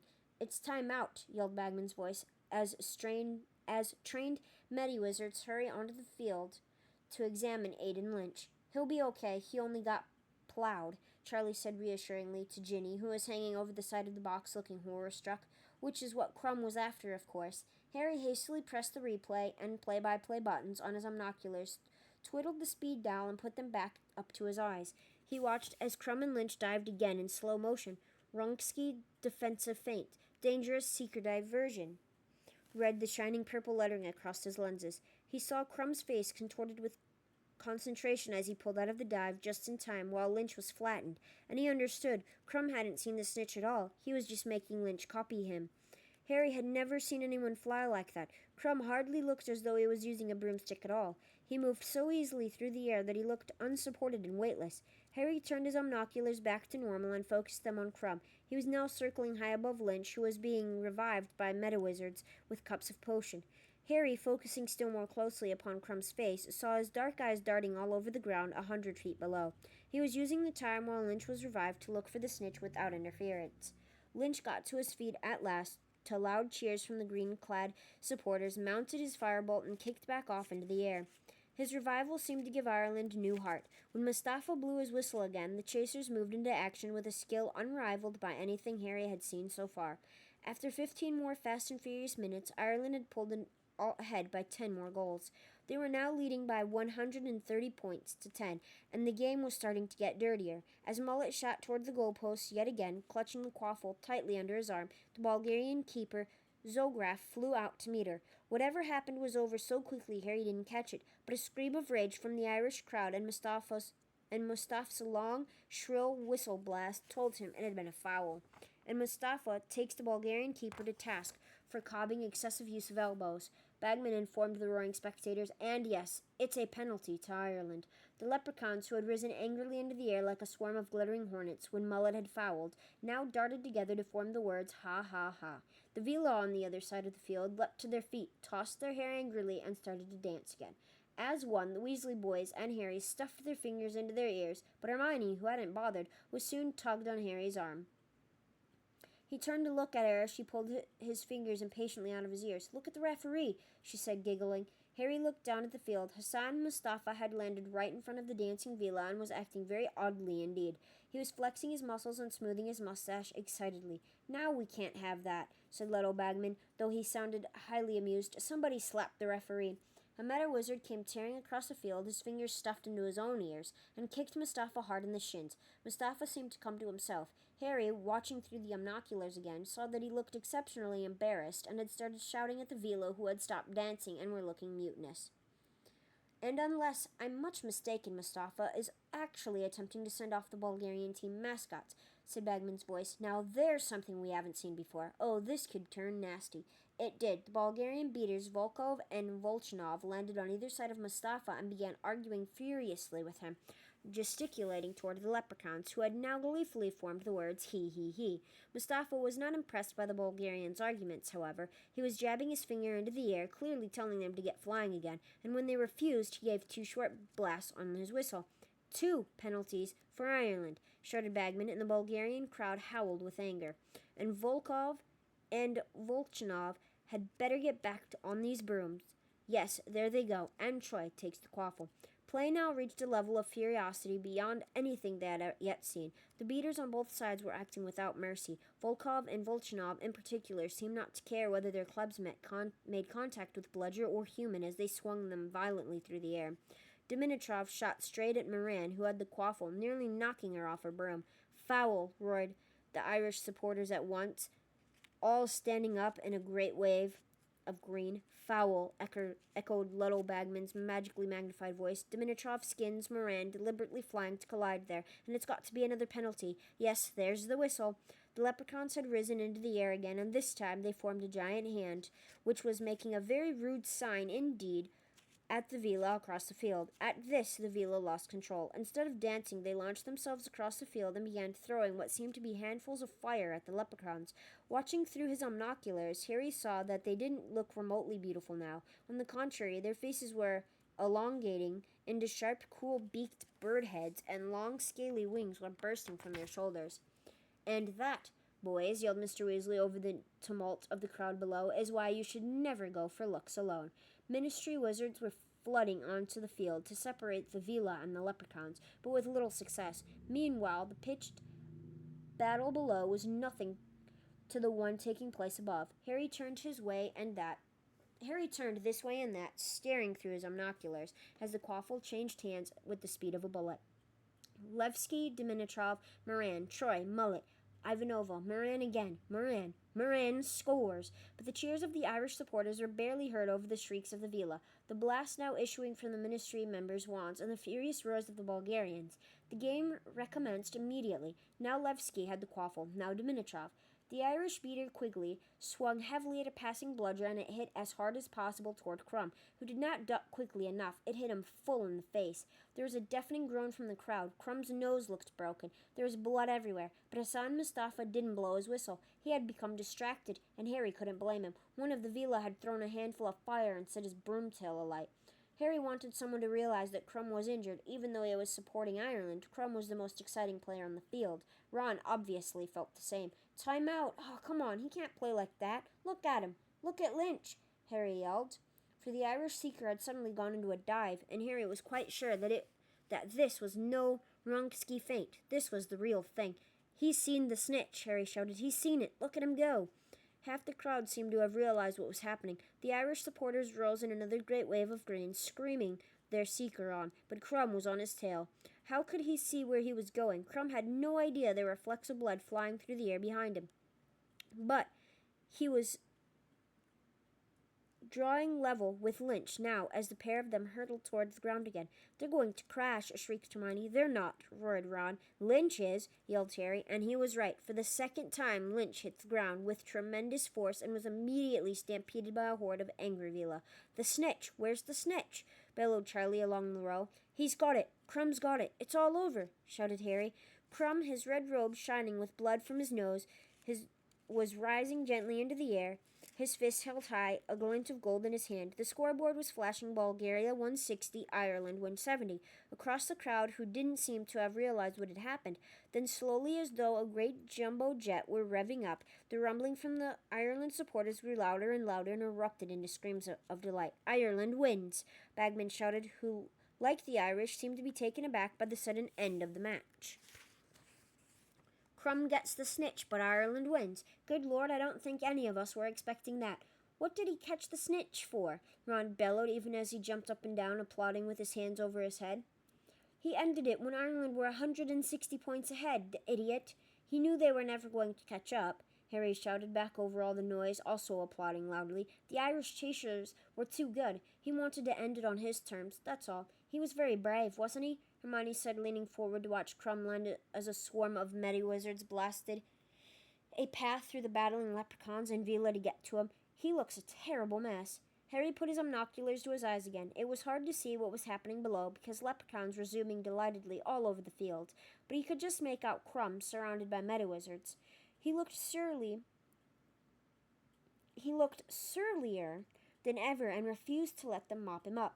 His team members were around him, shaking their heads and looking dejected. A short way away, the Irish players were dancing gleefully in a shower of gold descending from their mascots. Flags were waving all over the stadium.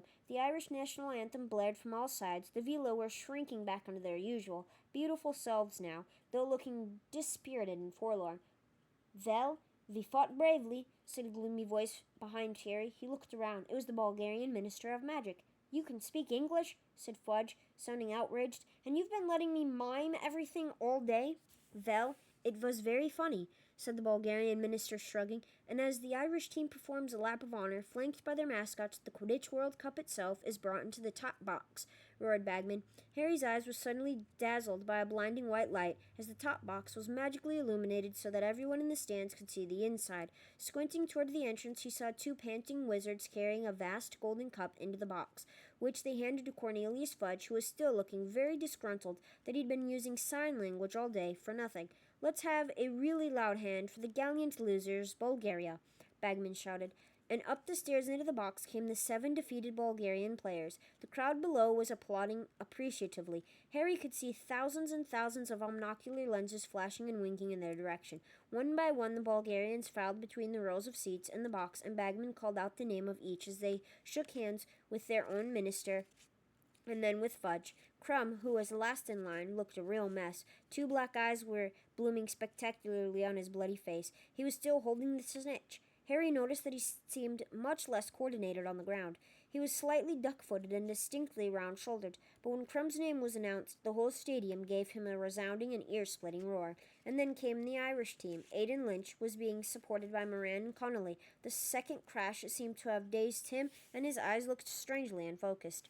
But he grinned happily as Troy and Quigley lifted the cup into the air, and the crowd below thundered its approval. Harry's hands were numb with clapping. At last, when the Irish team had left the box to perform another lap of honor on their brooms, Aidan Lynch on the back of Connolly's clutching hard around his waist and still grinning in a bemused sort of way, Bagman pointed his wand at his throat and muttered, "Quietus. They'll be talking about this one for years," he said hoarsely. "A really unexpected twist. That shame it couldn't have lasted longer. Ah, yes, I owe you. How much?" For Fred and George had just scrambled over the backs of their seats and were standing in front of Lotto Bagman with broad grins on their faces, their hands outstretched.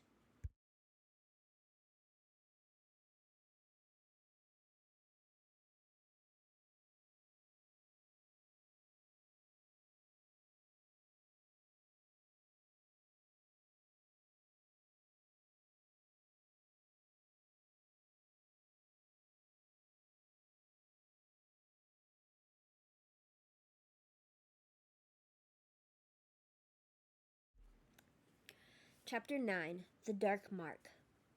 "Don't tell your mother you've been gambling," Mr. Weasley implored Fred and George as they all made their way slowly down the purple-carpeted stairs.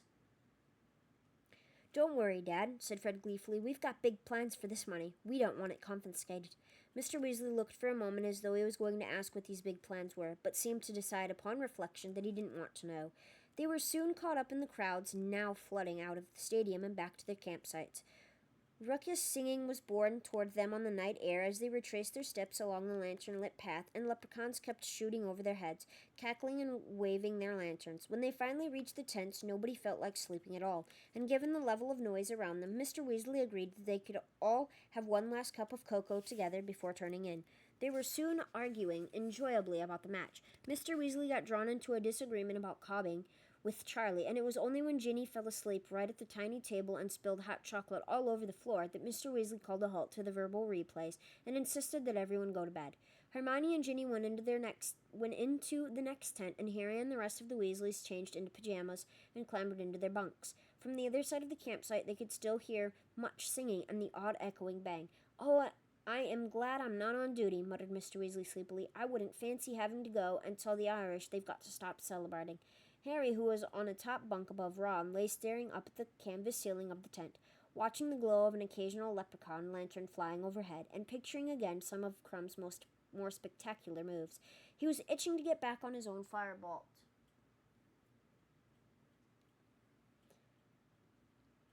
and try out the Wronski feint. Somehow Oliver Wood had never managed to convey with all his wiggling diagrams what that move was supposed to look like. Harry saw himself in robes that had his name on the back and imagined the sensation of hearing 100,000-strong crowd roar as Leto Bagman's voice echoed throughout the stadium, "I give you, Potter."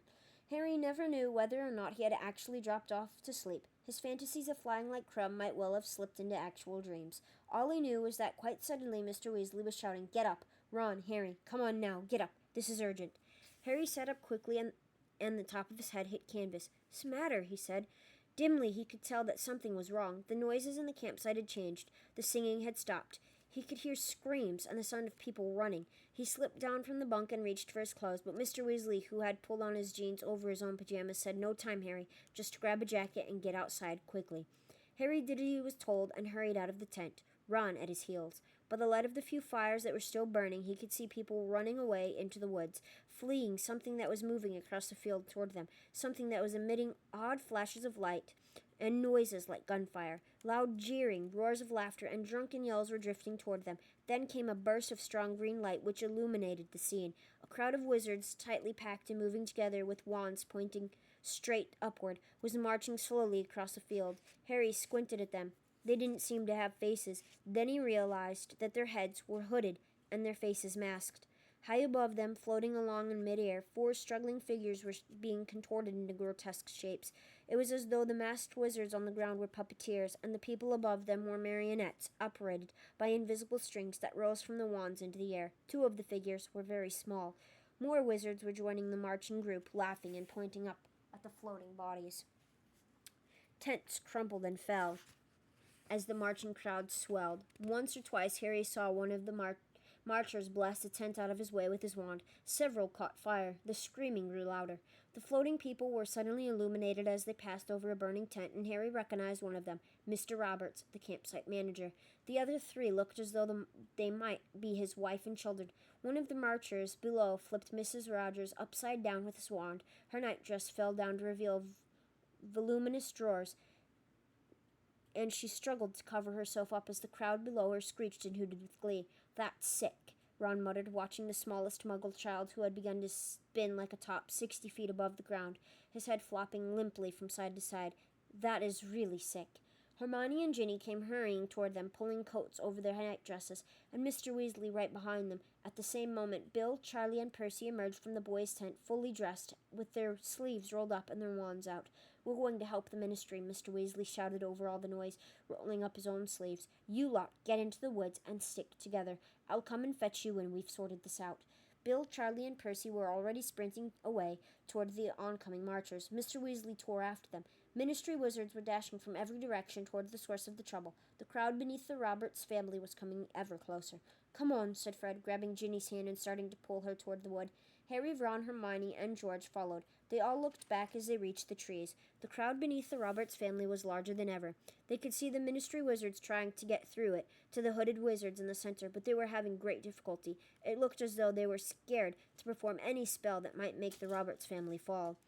The colored lanterns that had lit the path to the stadium had been extinguished. Dark figures were blundering through the trees. Children were crying. Anxious shouts and panicked voices were reverberating around them in the cold night air. Harry felt himself being pushed hither and thither by people whose faces he could not see. Then he heard Ron yell with pain. "What happened?" said Hermione anxiously, stopping so abruptly that Harry walked into her. "Ron, where are you?" "Oh, this is stupid. Lumos." She illuminated her wand and directed its narrow beam across the path. Ron was lying sprawled on the ground. "Tripped over a tree root," he said angrily, getting to his feet again. "Well, with feet that size, hard not to," said a drawling voice from behind them.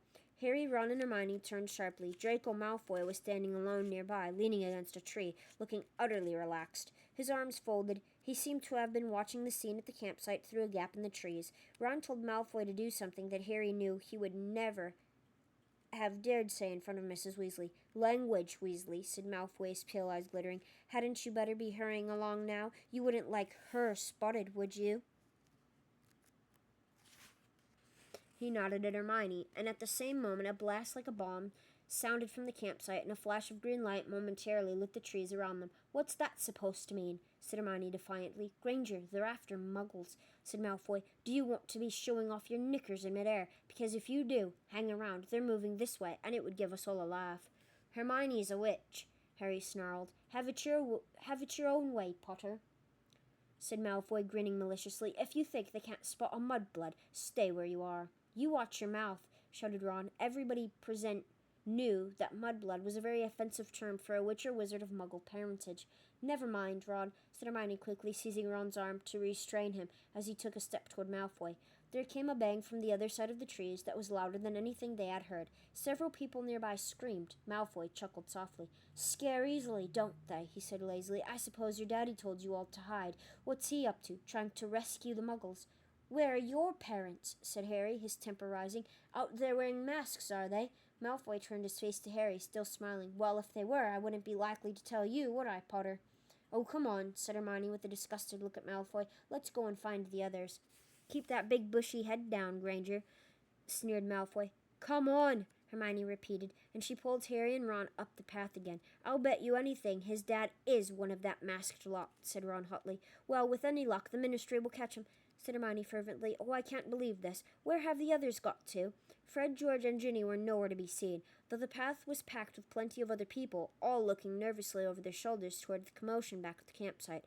A huddle of teenagers in pajamas was arguing vociferously a little way along the path. When they saw Harry, Ron, and Hermione, a girl with thick curly hair turned and said quickly, "Oi, est Madame Maxine?" "Noise?" I think that's French. I'm not even going to try to read that. What?" said Ron. "Oh," the girl who had spoken turned her back on him, and as they walked on, they distinctly heard her say, "Hogwarts."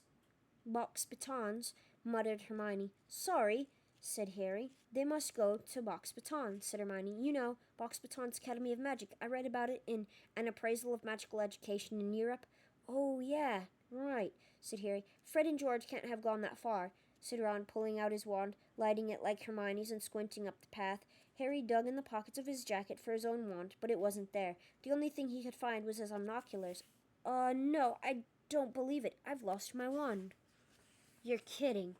Ron and Hermione raised their wands high enough to spread the narrow beams of light farther on the ground. Harry looked all around him, but his wand was nowhere to be seen. "Maybe it's back in the tent," said Ron. "Maybe it fell out of your pocket when you were running," Hermione suggested anxiously. "Yeah," said Harry, "maybe." He usually kept his wand with him at all times in the wizarding world, and finding himself without it in the midst of a scene like this made him feel very vulnerable. A rustling noise nearby made all three of them jump. Winky, the house elf, was fighting her way out of a clump of bushes nearby. She was moving in a most peculiar fashion, apparently with great difficulty. It was as though someone invisible were trying to hold her back. "There's bad wizards about," she squeaked distractedly as she leaned forward and labored to keep running. "People high in the air. Winky is getting out of the way." And she disappeared into the trees on the other side of the path, panting and squeaking as she fought the force that was restraining her. "What's up with her?" said Ron, looking curiously after Winky. "Why can't she run properly?" "Bet she didn't ask permission to hide," said Harry. He was thinking of Dubby. Every time he had tried to do something the Malfoys wouldn't like, the house elf had been forced to start beating himself up. "You know house elves get a very raw deal," said Hermione indignantly. "It's slavery, that's what it is. That Mr. Crouch made her go up to the top of the stadium, and she was terrified, and he's got her bewitched so she can't even run when they start trampling tents. Why doesn't anyone do something about it?" "Well, the elves are happy, aren't they?" Ron said. "You heard old Winky back at the match. House elves is not supposed to have fun. That's what she likes, being bossed around." "It's people like you, Ron," Hermione began hotly, "who prop up rotten and unjust systems just because they're too lazy to—" Another loud bang echoed from the edge of the wood. Hold on, my cat. Oh, my cat just jumped on the bed. "Let's just keep moving, shall we?" said Ron, and Harry saw him glance edgily at Hermione. Perhaps there was truth in what Malfoy had said. Perhaps Hermione was in more danger than they were. They set off again. Harry still searching his pockets, even though he knew his wand wasn't there. They followed the dark path deeper into the woods, still keeping an eye out for Fred, George, and Ginny. They passed a group of goblins who were cackling over a sack of gold that they had undoubtedly won betting on the match, and who seemed quite unperturbed by the trouble at the campsite. Farther still along the path they walked, into a patch of silvery light, and when they looked through the trees, they saw 3 tall and beautiful villas standing in a clearing, surrounded by a gaggle of young wizards, all of whom were talking very loudly. "I'll pull down about 100 sacks of galleons a year," one of them shouted. "I'm a dragon killer for the Committee for the Disposal of Dangerous Creatures." "No, you're not," yelled his friend. "You're a dishwasher at the Leaky Cauldron, but I'm a vampire hunter. I've killed about 90 so far." A third young wizard, whose pimples were visible even by the dim, silvery light of the villa, now cut in. "I'm about to become the youngest ever minister of magic, I am." Harry snorted with laughter. He recognized the pimply wizard. His name was Stan Shunpike, and he was in fact a conductor on the triple-decker night bus. He turned to tell Ron this, but Ron's face had gone oddly slack, and next second Ron was yelling, "Did I tell you I've invented a broomstick that'll reach Jupiter?" "Honestly," said Hermione, and she, Ron, and Harry grabbed Ron firmly by the arms, wheeled him around, and marched him away. By the time the sounds of the villa and their admirers had faded completely, they were in the very heart of the wood. They seemed to be alone now. Everything was much quieter. Harry looked around. "I reckon we can just wait here, you know. We'll hear anyone coming a mile off." The words were hardly out of his mouth when Lotto Bagman emerged from behind a tree right ahead of them. Even by the feeble light of the 2 wands, Harry could see that a great change had come over Bagman. He no longer looked buoyant and rosy-faced. There was no more spring in his step. He looked very white and strained. "Who's that?" he said, blinking down at them, trying to make out their faces. "What are you doing in here all alone?" They looked at one another, surprised. "Well, there's a sort of riot going on," said Ron. Bagman stared at him. He doesn't seem to know. And if he does know, then he doesn't seem to care.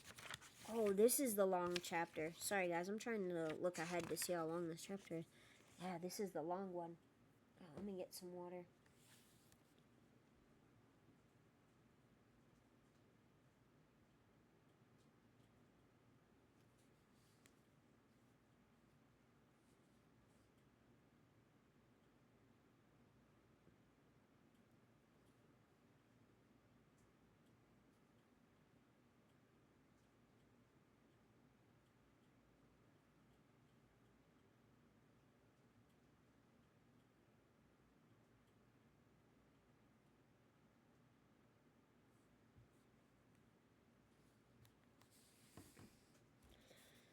Bagman stared at him. "What? At the campsite some people have got hold of a family of muggles?"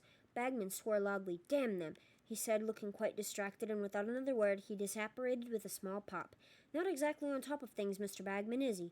said Hermione, frowning. "He was a great beater, though," said Ron, leading the way off the path into a small clearing and sitting down on a patch of dry grass at the foot of a tree.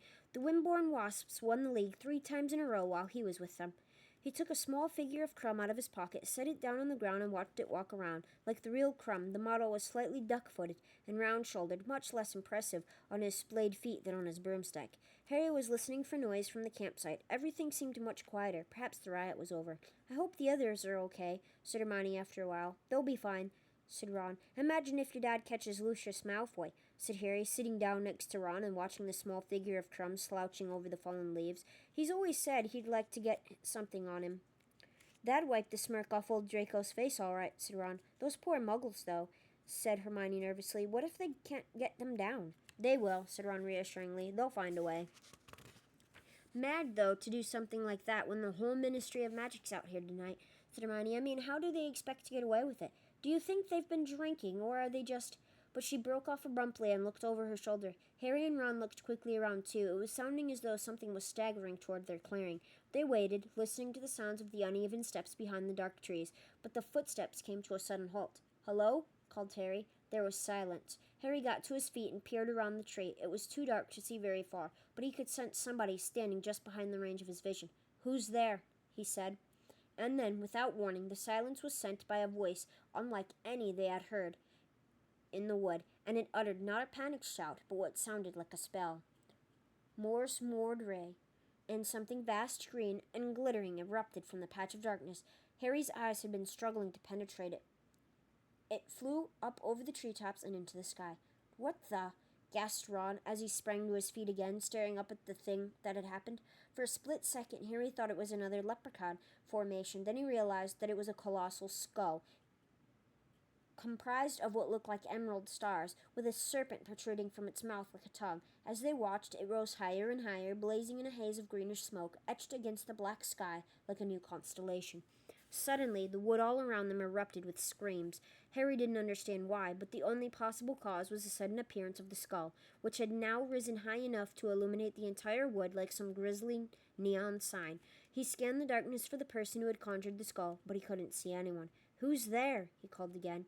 "Harry, come on, move!" Hermione had seized the collar of his jacket and was tugging him backward. "What's the matter?"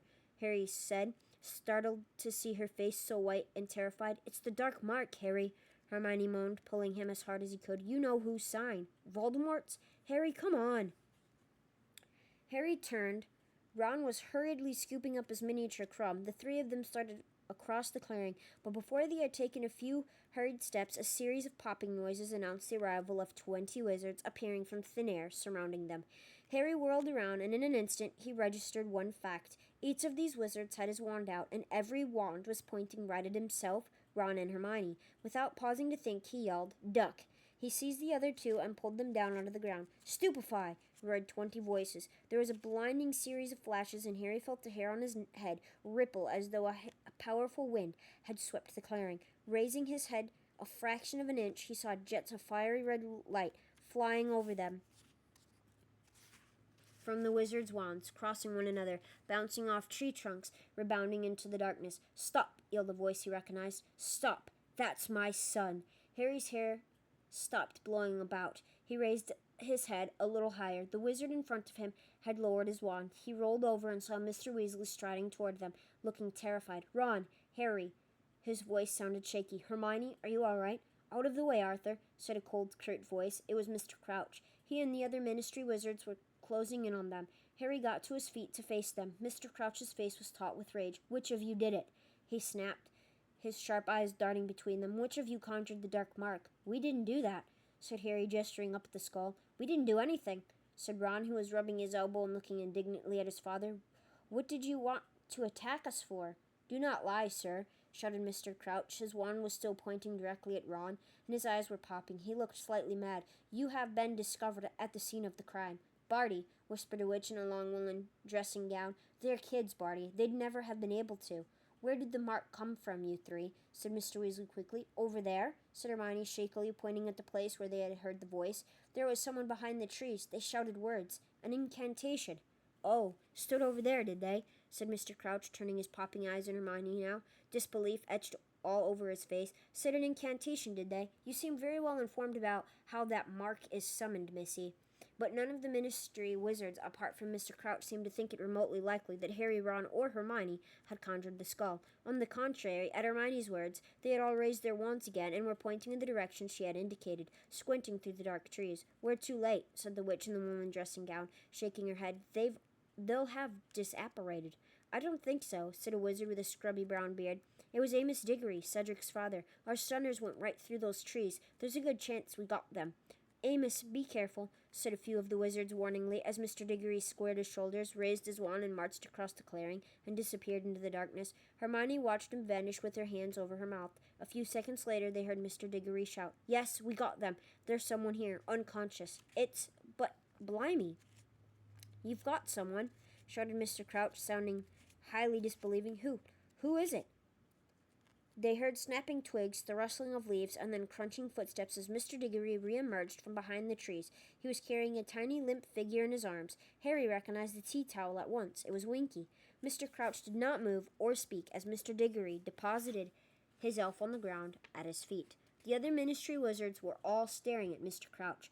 For a few seconds, Crouch remained transfixed, his eyes blazing in his white face as he stared down at Winky. Then he appeared to come to life again. "This cannot be," he said jerkily. "No." He moved quickly around Mr. Diggory and strode off toward the place where he had found Winky. "No point, Mr. Crouch," Mr. Diggory called after him. "There's no one else there." But Mr. Crouch did not seem prepared to take his word for it. They could hear him moving around in the rustling of leaves as he pushed the bushes aside, searching.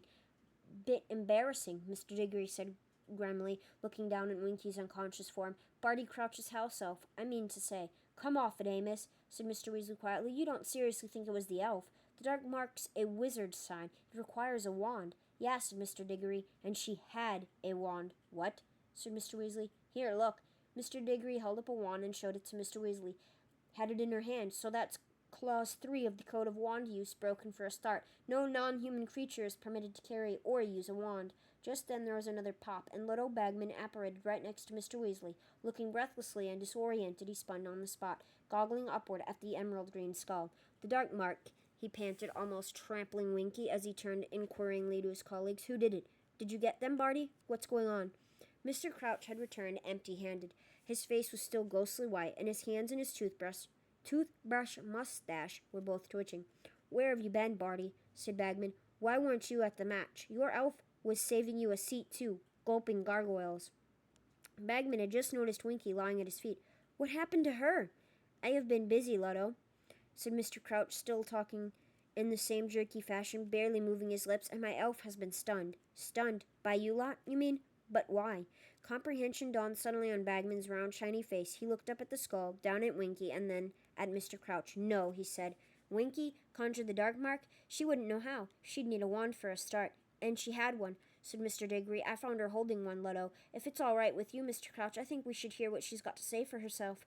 Mr. Crouch gave no sign that he had heard Mr. Diggory, but Mr. Diggory seemed to take his silence for assent. He raised his own wand, pointed it at Winky, and said, "Enervate." Winky stirred feebly. Her great brown eyes opened, and she blinked several times in a bemused sort of way. Watched by the silent wizard, she raised herself shakily into a sitting position. She caught sight of Mr. Diggory's feet, and slowly, tremulously, raised her eyes to stare up into his face. Then, more slowly still, she looked up into the sky. Harry could see the floating skull reflecting twice in her enormous glass eyes.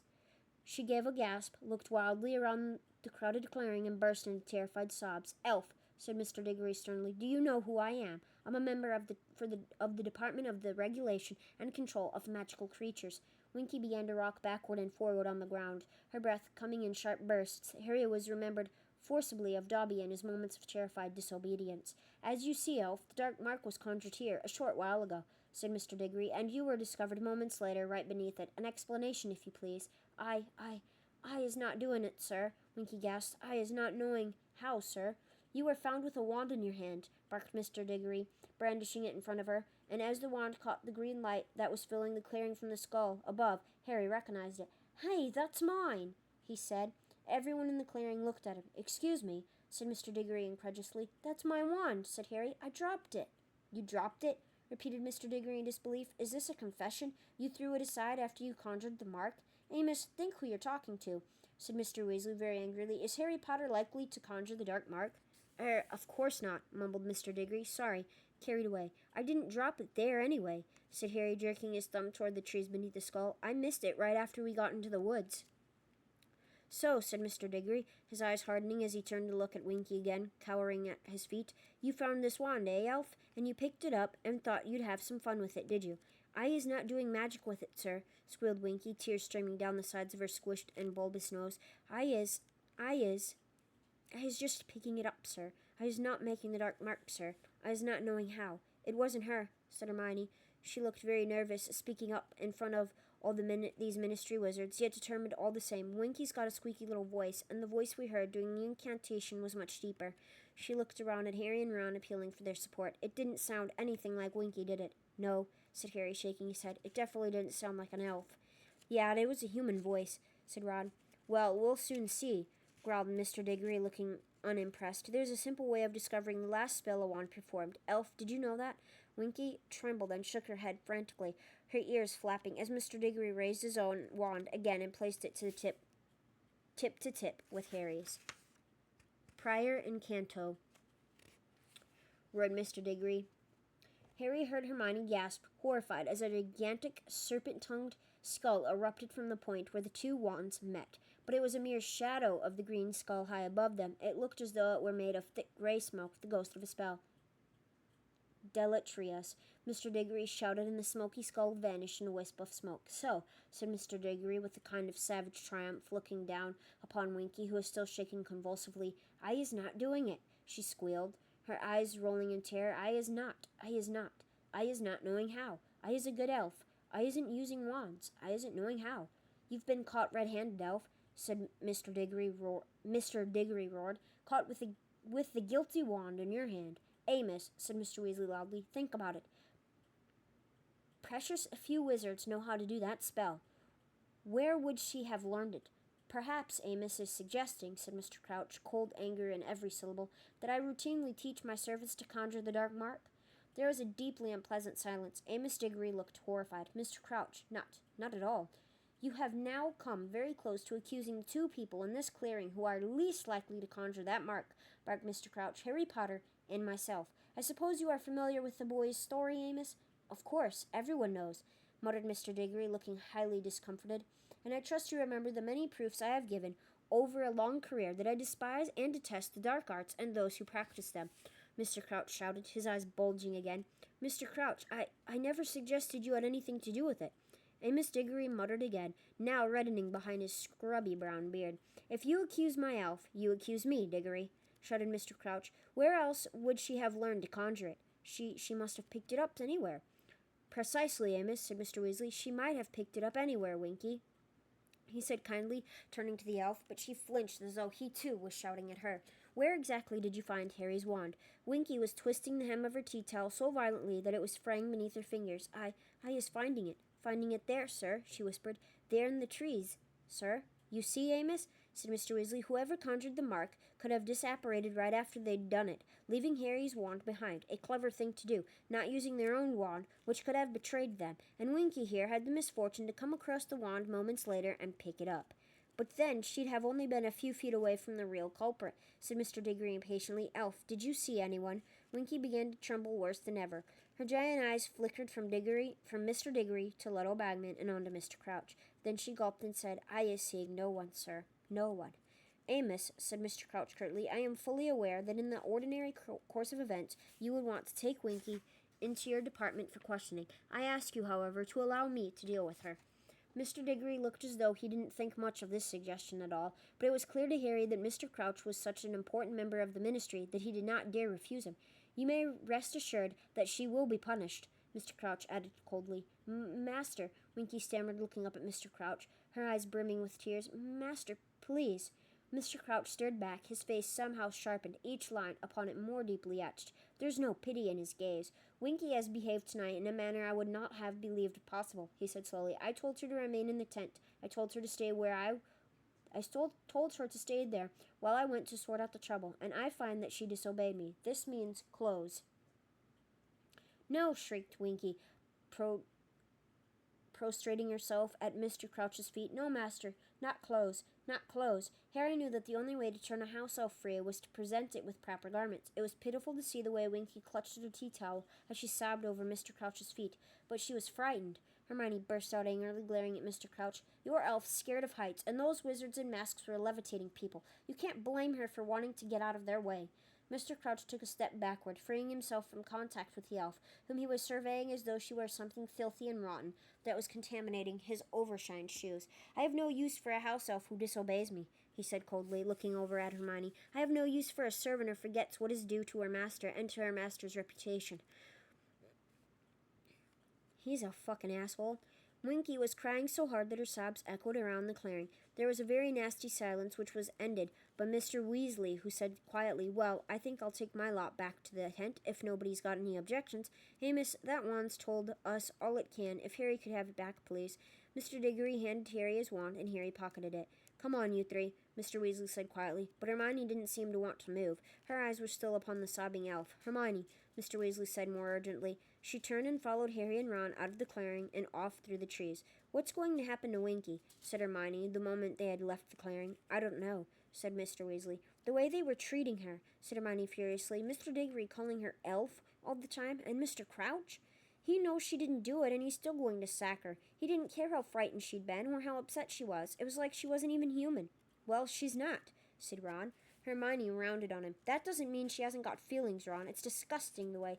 Hermione, I agree with you, said Mr. Weasley quickly, beckoning her on. But now is not the time to discuss elf rights. I want to get back to the tent as fast as we can. What happened to the others? We lost them in the dark, said Ron. Dad, why was everyone so uptight about that skull thing? I'll explain everything back at the tent, said Mr. Weasley tensely. But when they reached the edge of the wood, their progress was impeded. A large crowd of frightened-looking witches and wizards was congregated there, and when they saw Mr. Weasley coming toward them, many of them surged forward. What's going on in there? Who conjured it? Arthur, it's not him. Of course it's not him, said Mr. Weasley impatiently. We don't know who it was. It looks like they disapparated. Now excuse me, please. I want to get to bed. He led Harry, Ron, and Hermione through the crowd and back into the campsite. All was quiet now. There was no sign of the masked wizards, though several ruined tents were still smoking. Charlie's head was poking out of the boys' tent. Dad, what's going on? He called through the dark. Fred, George, and Ginny got back okay, but the others? I've got them here, said Mr. Weasley, bending down and entering the tent. Harry, Ron, and Hermione entered after him. Bill was sitting at the small kitchen table holding a bed sheet to his arm, which was bleeding profusely. Charlie had a large rip in his shirt, and Percy was sporting a bloody nose. Fred, George, and Ginny looked unhurt, though shaken. Did you get them, Dad? Said Bill sharply. The person who conjured the mark. No, said Mr. Weasley. We found Barty Crouch's elf holding Harry's wand, and we're none the wiser about who actually conjured the mark. What? Said Bill, Charlie, and Percy together. Harry's wand, said Fred. Mr. Crouch's elf? Said Percy, sounding thunderstruck. With some assistance from Harry, Ron, and Hermione, Mr. Weasley explained what had happened in the woods. When they had finished their story, Percy swelled indignantly. Well, Mr. Crouch is quite right to get rid of an elf like that, he said, running away when he'd expressly told her not to, embarrassing him in front of the whole ministry. How would that have looked if she'd been brought up in front of the Department for the Regulation and Control? She didn't do anything. She was just in the wrong place at the wrong time, Hermione snapped at Percy, who looked very taken aback. Hermione had always got on fairly well with Percy, better, indeed, than any of the others. Hermione, a wizard in Mr. Crouch's position, can't afford a house elf who's going to run amok with a wand, said Percy, pompously recovering himself. She didn't run amok, shouted Hermione. She just picked it up off the ground. Look, can someone just explain what that skull thing was? Said Ron impatiently. It wasn't hurting anyone. Why is it such a big deal? I told you, it's you-know-who's symbol, Ron, said Hermione, before anyone else could answer. I read about it in The Rise and Fall of the Dark Arts, and it hasn't been seen for 13 years. Said Mr. Weasley quietly. Of course, people panicked. It was almost like seeing you-know-who back again. I don't get it, said Ron, frowning. I mean, it's still only a shape in the sky. Ron, you-know-who and his followers sent the Dark Mark into the air whenever they killed, said Mr. Weasley. The terror it inspired. You have no idea. You're too young. Just picture coming home and finding the Dark Mark hovering over your house and knowing what you're about to find inside. Mr. Weasley winced. Everyone's worst fear. The very worst. There was silence for a moment. Then Bill, removing the sheet from his arm to check on his cut, said, Well, it didn't help you tonight, whoever conjured it. It scared the Death Eaters away the moment they saw it. They all disapparated before we'd got near enough to unmask any of them. We caught the Robertses before they hit the ground, though. They're having their memories modified right now. Death Eaters, said Harry. What are Death Eaters? It's what you-know-whose supporters called themselves, said Bill. I think we saw what's left of them tonight, the ones who managed to keep themselves out of Azkaban anyway. We can't prove it was them, Bill, said Mr. Weasley, though it probably was, he added hopelessly. Yeah, I bet it was, said Ron suddenly. Dad, we met Draco Malfoy in the woods, and he's as good as told us his dad is one of those nutters in masks, and we all know the Malfoys were right in with you-know-who.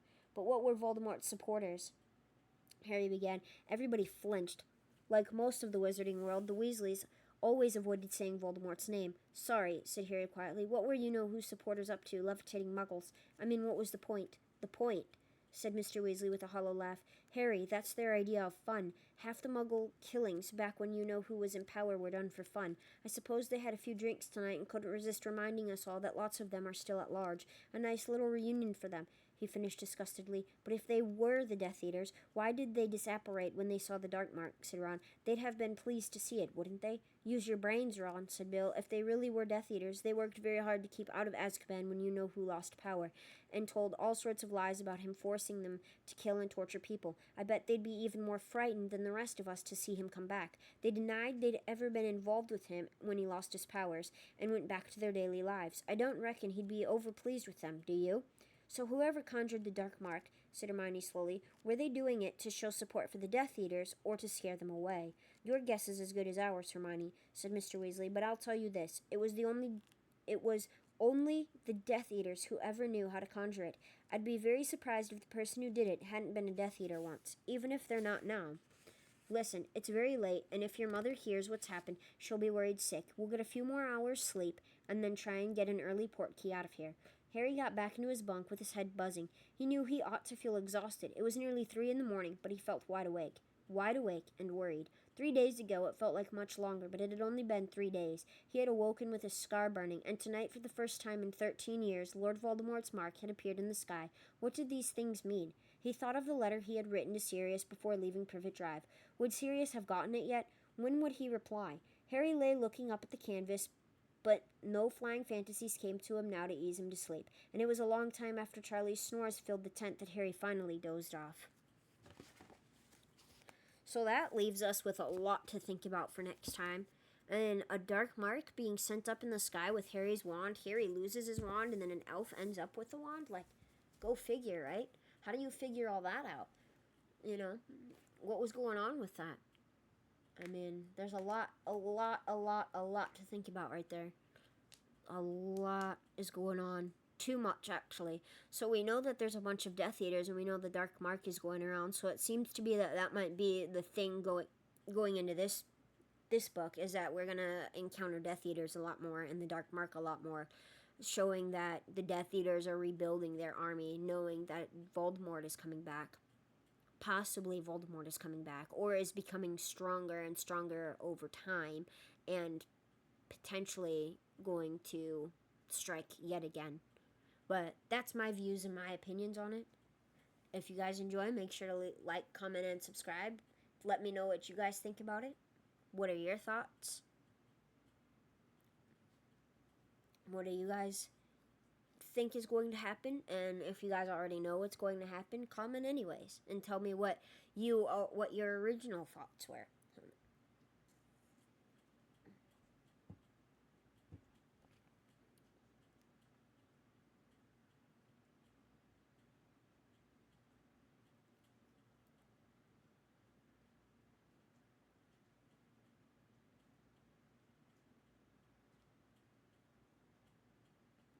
Alright, guys, so that's going to be it for this. We read about 4 chapters. I hope you guys enjoyed them. This is Baby Hulk Rage signing off. Much love, guys. Thanks for listening. Hope y'all have a fantastic rest of your day. Bye.